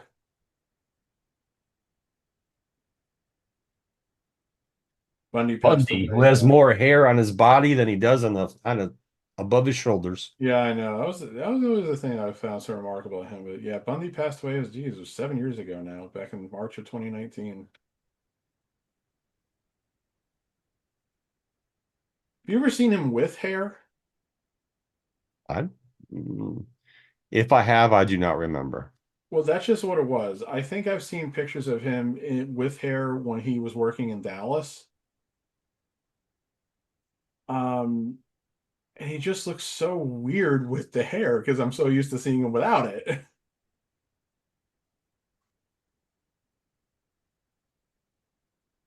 I've never understood why Hogan would sometimes have the end of the bandana in his mouth, but I don't know. I think it's kind of endearing in a way. Yeah. Oh, here's Bundy with hair. Interesting. Yeah, He doesn't it has look nice weird? hair. He actually has decent hair. What the fuck? I know, but doesn't it look weird to see him with hair? Yeah, it does.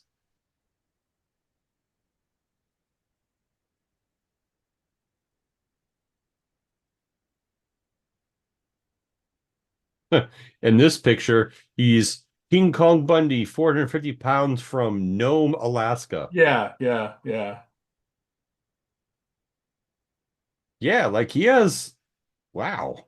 He shaved his head when he had that hair, and it doesn't look like it's receding or anything. No, I think somebody probably got in his ear whether it was because I don't know when he cut his hair. Like I don't know if it was when he came to WWF. But I could definitely say Vince saying, "You'll look more like a monster without any hair," which is really not wrong. No, it's not. Just, yeah. And he must have agreed because he kept it shaved then like the rest of his life, as far as I know. Yeah, same. Yeah, I think so.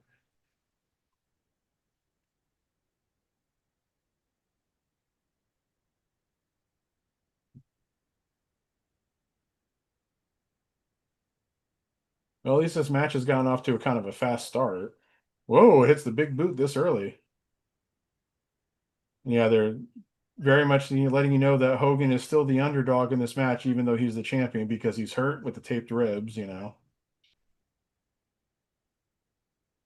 How's Bundy gonna get through that door? It's too small. So that's the thing. On the What Culture video, where they also made mention of the fact that this was the only traditional steel cage match in WrestleMania history.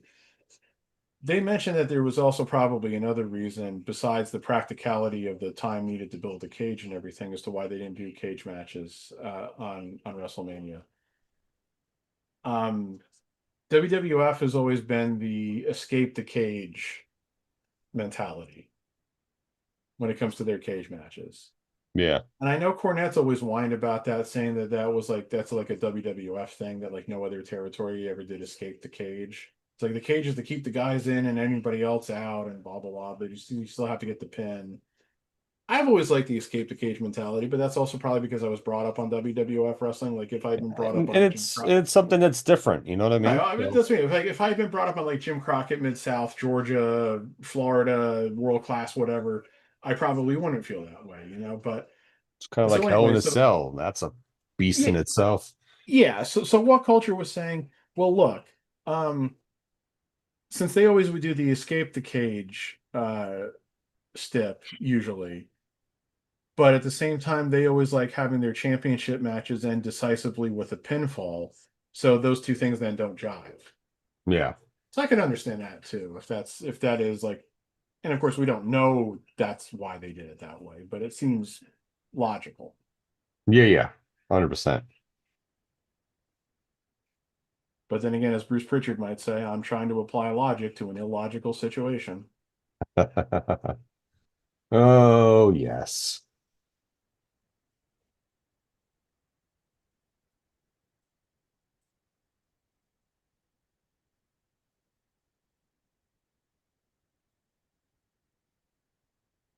He can't get out. You back it up now. The referee yelling at Heenan's great. Here's an interesting tidbit about Bobby Heenan that I also got from that What Culture video. And again, thanks to What Culture for doing those videos all those years ago, because those videos are about a decade old now, I think. Heenan was in a hospital in Florida because of his neck problems. You know, he had suffered like a bad neck injury like years before this, but he never got it corrected and he kept working through it and it kept steadily getting worse because he would still bump. Yeah. So he was in a hospital to have something done. I don't know if it was a full surgery or not, but he was in a hospital in Florida the night before WrestleMania 2.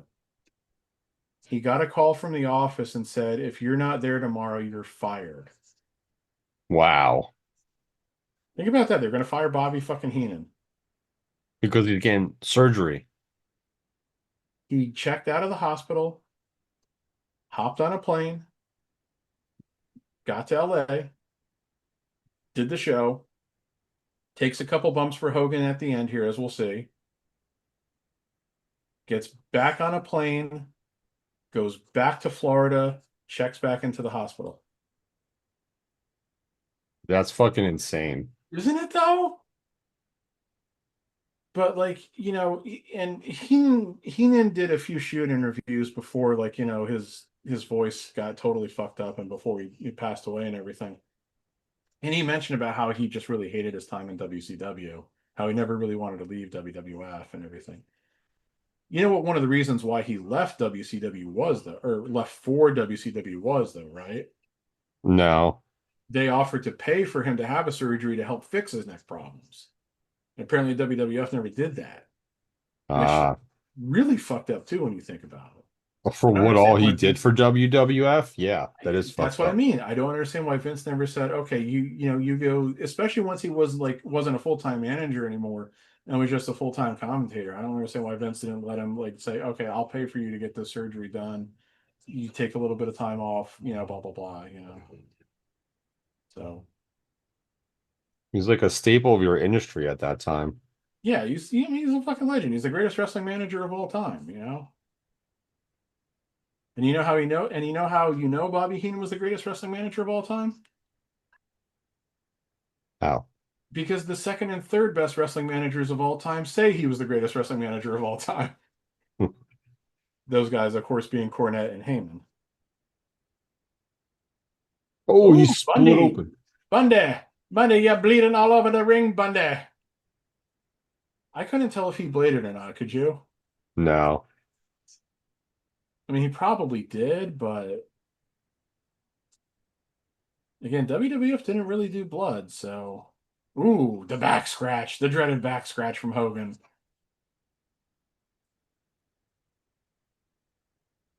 I mean, why don't they stop this? Oh, It Elvira. can't be stopped, Elvira. Not Because how it works, Elvira. Elvira. Because Elvira, this is the WWF. We can't stop. We won't stop. Running Man.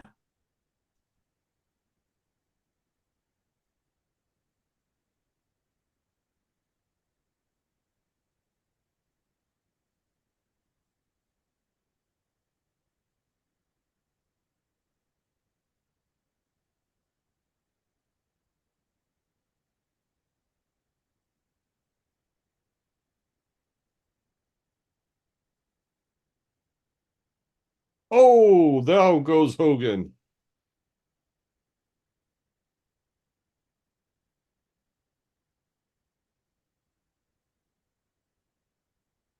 Injured ribs, injured back. Oh my God, what is Hogan to do?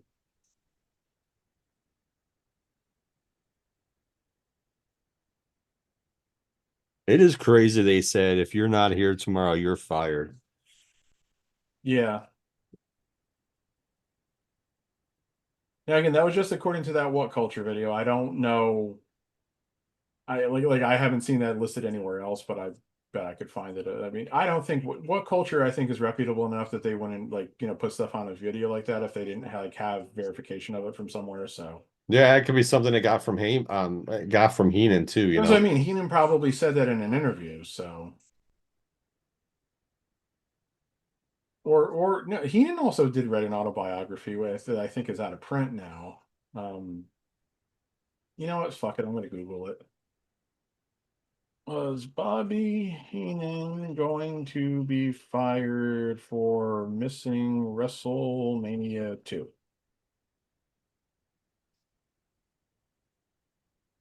Now Hogan's convulsing. He's getting convulsions. He's hulking up. The Hulkamaniacs are I waking mean, up the the Hulkster. AI interview tells me that that's true. It says according to Bobby Heenan's own account, but then it doesn't say like where he said that. It doesn't say like if he said that in like a shoot interview or in his book.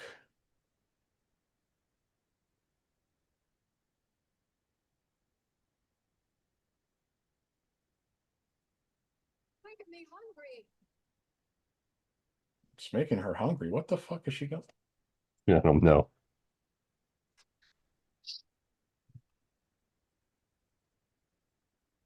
Oh no, the Hulkster's hulked up, brother.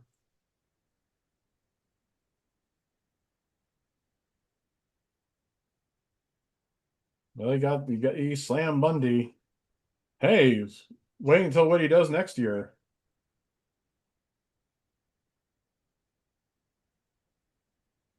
What the hell? Was he just doing a cock of the walk strut? Yeah. And it's funny he's going to the top instead of just going to the fucking door. Yeah.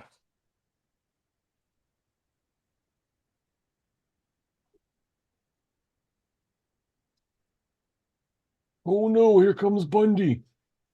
Bundy to the top rope is a dangerous position.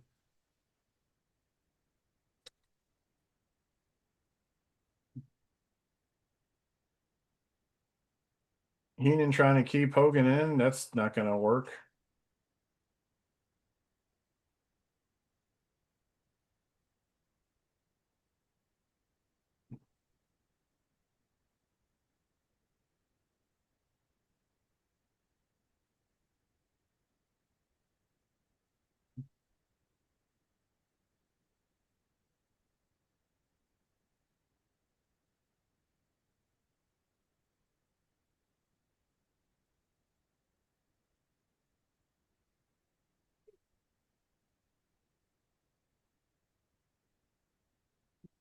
We're not going to keep the door closed on Hogan there, Heenan.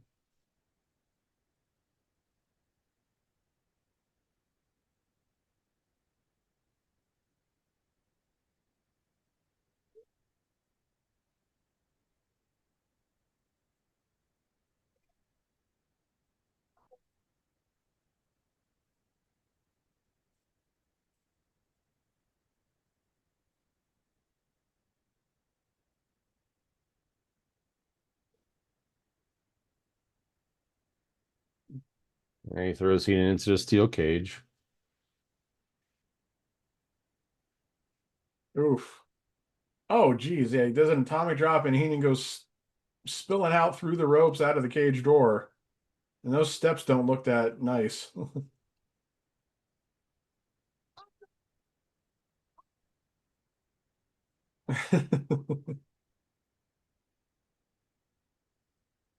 right.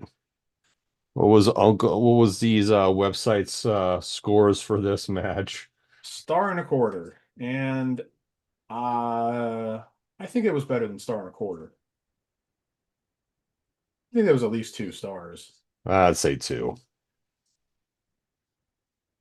But Meltzer never liked Hogan matches, so because whenever we get to WrestleMania 3, um,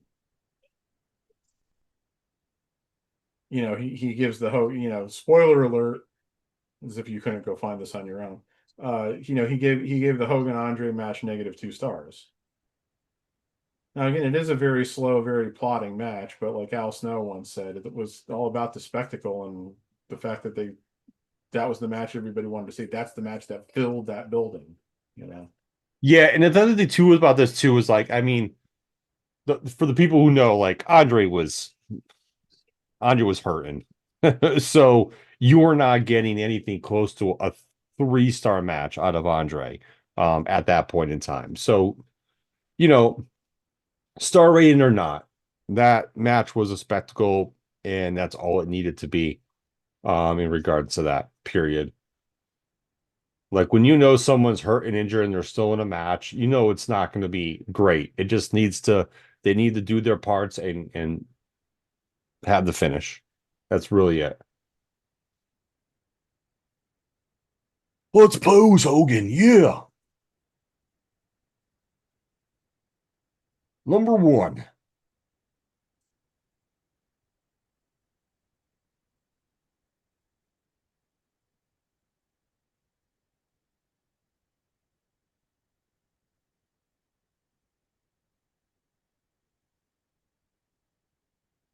It's time for movies now. For those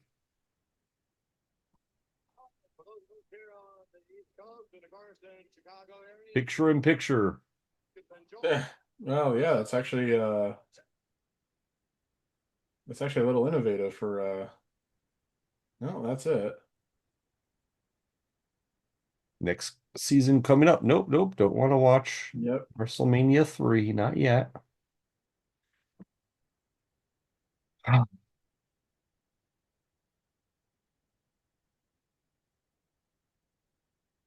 It's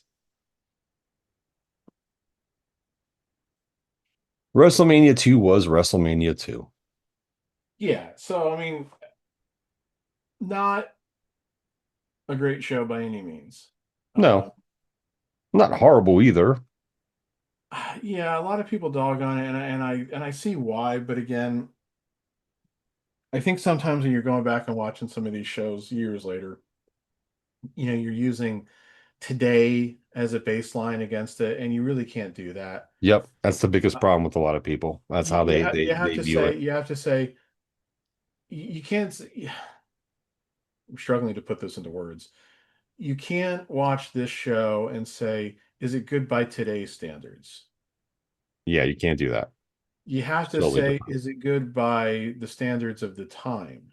And the standards of the time are this. This is a show two of many. Right. And, this is still the product of, doing Saturday night's main events, house shows, things of that nature. This is still something that's growing into being something really special. But at the same time, like this is what the product of the 80s was as well. Yeah. I will say that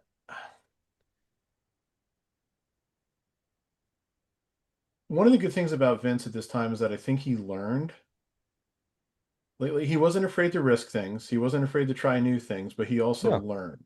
yeah. So he's like, why don't we try, how can we make this bigger than WrestleMania 1? Well, let's try to run it from three different venues. They did it. They realized it didn't work. They didn't do it again. You know, that's good. I mean, I don't think um, it was that bad running it from three different venues, but I I see think where. I think it hurt from the aspect um, that you're splitting your roster, so you're really isolating things a bit too much. I think having like the multiple announcing crews certainly didn't help. Because again, nobody really wanted to listen to Susan St. James or Elvira on commentary, and then you're splitting up your team, so you have Ventura with Lord Alfred Hayes, and And I think so that's something too. What that was him experimenting with celebrities being on commentary as well. yeah, yeah. Hence why we don't see that either. Yeah, Wikipedia sums it up by saying WrestleMania 2 received generally poor reviews, with much of the criticism being centered around the decision to hold it as three separate events across the country. Many publications ranking amongst the worst WrestleMania events of all time. I mean, it's definitely one of the lesser WrestleManias. I wouldn't even try to deny that.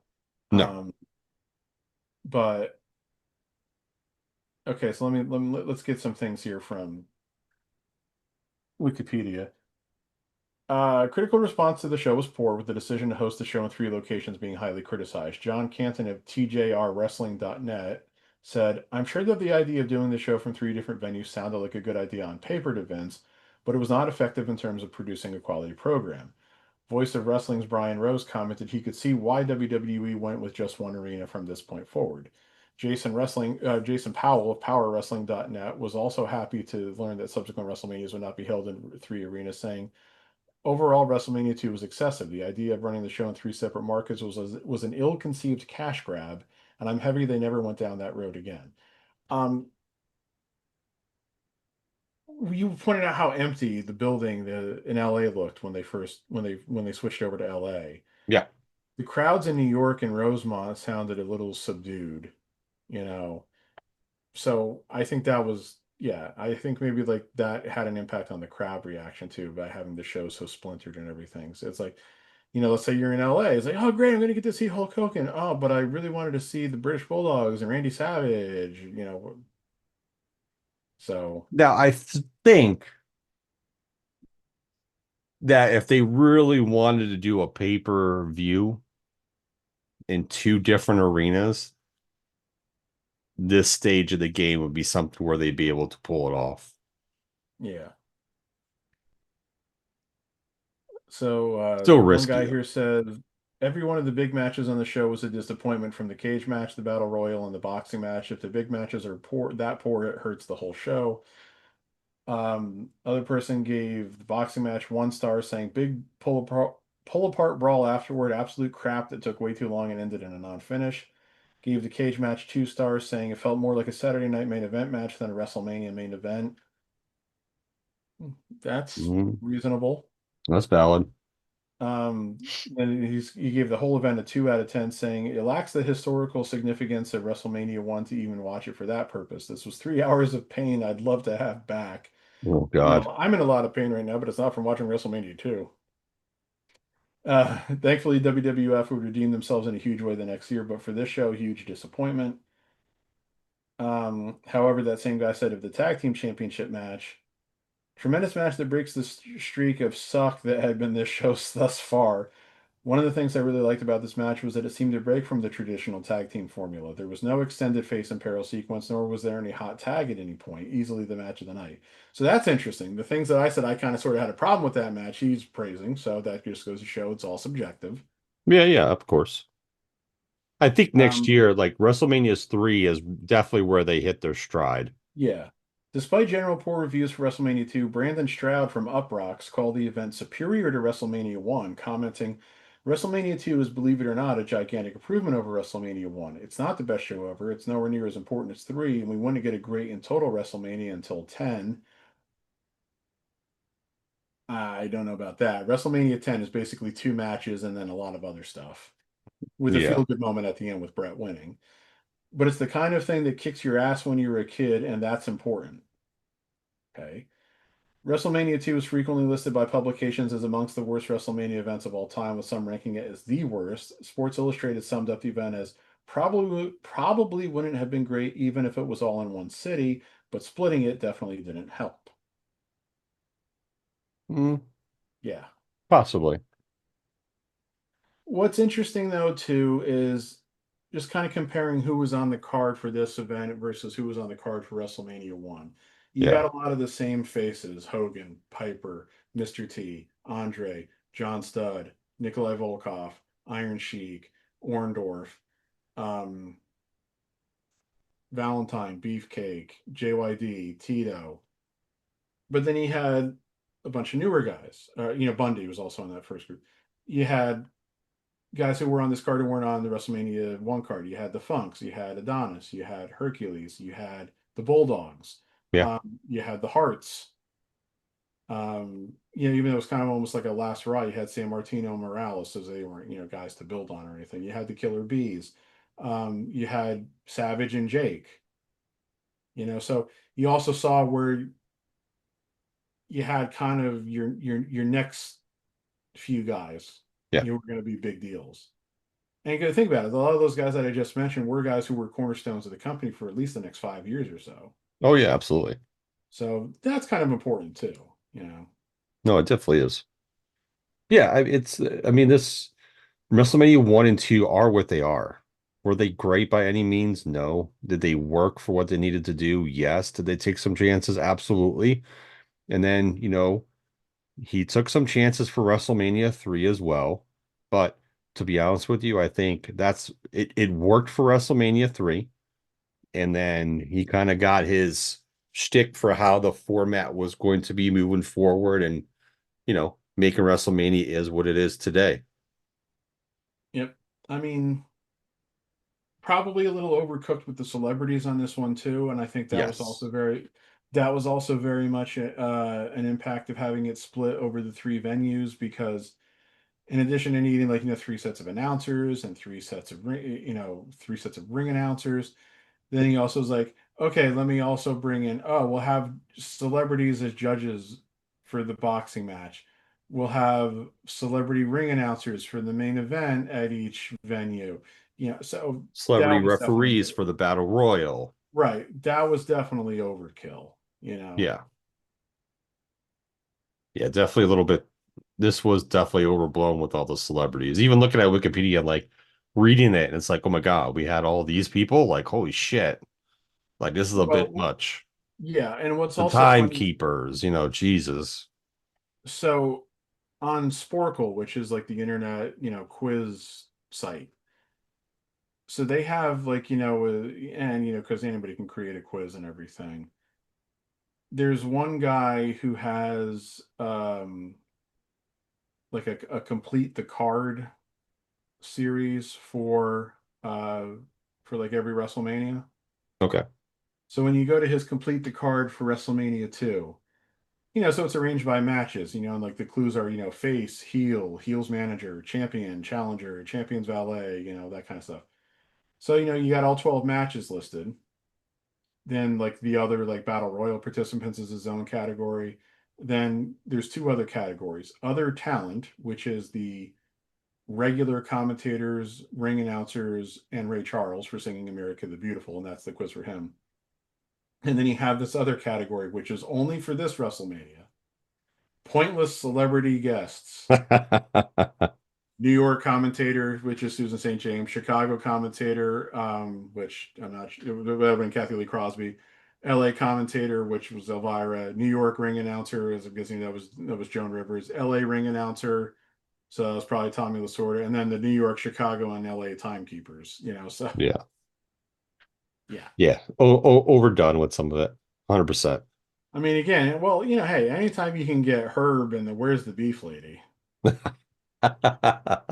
Two rival fast food joints, Burger King and Wendy's. Well, think Well, about this then too. With no apologies to Rick Schroeder, because I think he was the LA timekeeper. And I do mean that. No apologies. Uh, if you have the Burger King guy at New York and you have the Wendy's woman at Chicago, Where's the why Mickey can't you D's find guy? a McDonald's associated person for LA? Where's Ronald McDonald when you need him? Right, Right? right. Seriously. How can we have Ronald McDonald? What's going on here? You know what? And yeah, oh, okay. I'll do you one better. I'll do you one better. If Ronald wasn't available, surely the Hamburglar was. Oh, absolutely. Absolutely. People knew who the Hamburglar was in the 80s. Come on now. I mean, yeah. I mean, to the decision makers at WWF in 1986 for not getting the Hamburglar to be your special guest timekeeper in LA, I only have two words to say to you. Robble, robble. Damn right. Poor decision. Poor decision, I'd say. Yeah. So, yeah, I mean, yeah, obviously not a tremendous show, obviously not a great show. There were a few good moments. I guess I'm not as harsh on some of the matches as some of the other people were, like from some of those reviews I just read. Well, But the again, I other, think all those people were writing those reviews years later, probably basing it more off of like what they've been seeing for the last 10, 15 years as opposed to what was like, par for the course or whatever in the yeah, 80s. and that's the challenge, honestly. Yeah. Because your And mindset's already in that zone to like what you've already been accustomed to for X amount of years, and then you're going back to review something that's from the beginning, and it's hard to judge it properly. yeah. And Vince is always the kind of guy, to coin a term that was either Bruce Pritchard or Jim Ross would say on their podcast. You know, it was about the sizzle, not the steak. That has always kind of been Vince's promotional uh, philosophy. He's more concerned with getting you into the building than pleasing you once you're there. Yeah, You know? very true. At that time, that was really kind of all you had to do. People didn't know what work rate was yet. So Yeah, a lot when of that people shit didn't became more exist. aware of what work rate was, he tried to shift in that. He was still trying to, of course, sell you the show and everything, but he was also like, we got to put on stuff that people are going to want to see in terms of the in-ring action and not just do these like plotting big man on big man matches and what have you. So Yeah, nope, 100%. Absolutely. I mean, it was fun to watch. Definitely a fun watch, you know. We got WrestleMania 3 coming up, with Steamboat versus Macho Man, and then, yeah, the I mean, Andre versus Hogan spectacle that it was for the Body Slam Heard Around World. yeah. So I mean, WrestleMania 3. I mean, it's you got Hogan, Andre, you got Savage, Steamboat. You got the Hart Foundation and Danny Davis against the Bulldogs and Tito. You've got the loser must bow match between JYD and King Harley Race. Yep, You've got the hair versus hair match between Roddy Piper and Adrian Adonis. yep. Um, you've got the oh shit. There's another fairly significant match I'm now forgetting. Oh, the grudge match between Jake Roberts and the Honky Tonk Man. Oh yeah, yes. Um, and what else did you have in the card? The Can-Am Connection against Orton and Morocco. Yep. Hercules against Billy Jack Haynes. Hillbilly Jim, the Haiti Kid, and Little Beaver against King Kong Bundy, Little Tokyo, and Lord Littlebrook. The Dream Team Oh against yeah. the Dream Team against the Rougeos. Butch Reed against Coco Beware, and the Killer Bees against the Iron Sheik and Nikolai Volkov. So it's a pretty good card. Yeah. No, absolutely is. And the commentators, we got Monsoon Ventura, and then we And have, I that's guess, really it. Yeah, like Bob Euchre, does two matches. Mary Hart does Mary the Hart six does man match. tag. Bobby Heenan Heenan does a match. does Yeah, the and the two match. Yeah. Vince really Vince doesn't appear much on camera at WrestleMania 3. I know he's in the ring at He's the a beginning of the he's an show. interviewer, I think. I don't remember him doing any interviews during the show though. So, I'm probably just not remembering. Yeah, I mean, think about it. You only have like celebrities. Aretha Franklin sings. Aretha Franklin does a great rendition um, of America the Beautiful on that show. Yep. And then Alice Cooper's with Jake Roberts. Yep. But other than that, there's really, I mean, Bob Uecker. Yeah, that's really it. There's nothing Yeah, crazy. nobody complains about the celebrity involvement in WrestleMania 3 because Bob Uecker was just so damned entertaining. Uh, you got Aretha Franklin just sang America the Beautiful, and which you would reprise like I think like 20 years later when they did WrestleMania 23 in Detroit. I'm pretty sure she did it again, Yeah. which was nice. Um, Nobody complains about Alice Cooper, but it's like I never really understood why he was there. I never understood why he was with Jake Roberts either. Yeah. And Mary Hart, I don't remember much about Mary Hart's involvement on this show, but she wasn't she probably wasn't on camera long enough to be as annoying as Susan St. James was. Yeah. I mean, that tag match was the third longest match of that pay-per-view that night, too. Oh yeah, I forgot to for the last two matches, I forgot to mention yeah, the Funks beating Tito and JYD 111.42, Hogan beating Bundy 111 minutes.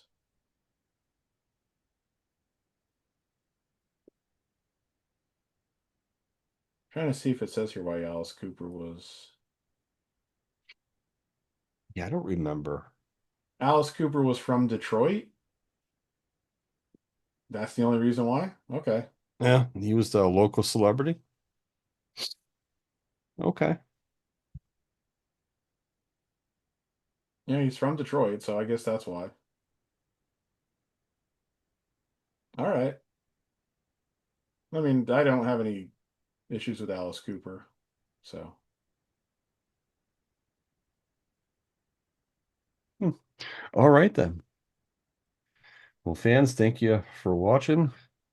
Maybe hit those clicks, like, subscribes, message us with this stuff, and let us know what you thought of these WrestleManias if you're rewatching them and whatnot. But yes, we will get this posted shortly, and then on to WrestleMania 3 for however long it takes us to get all the way up to the current WrestleMania. It'll be fun.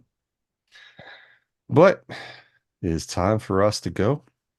And like Jeremy likes to say, I'm gonna steal his shtick. I hope you finished with us. Yeah.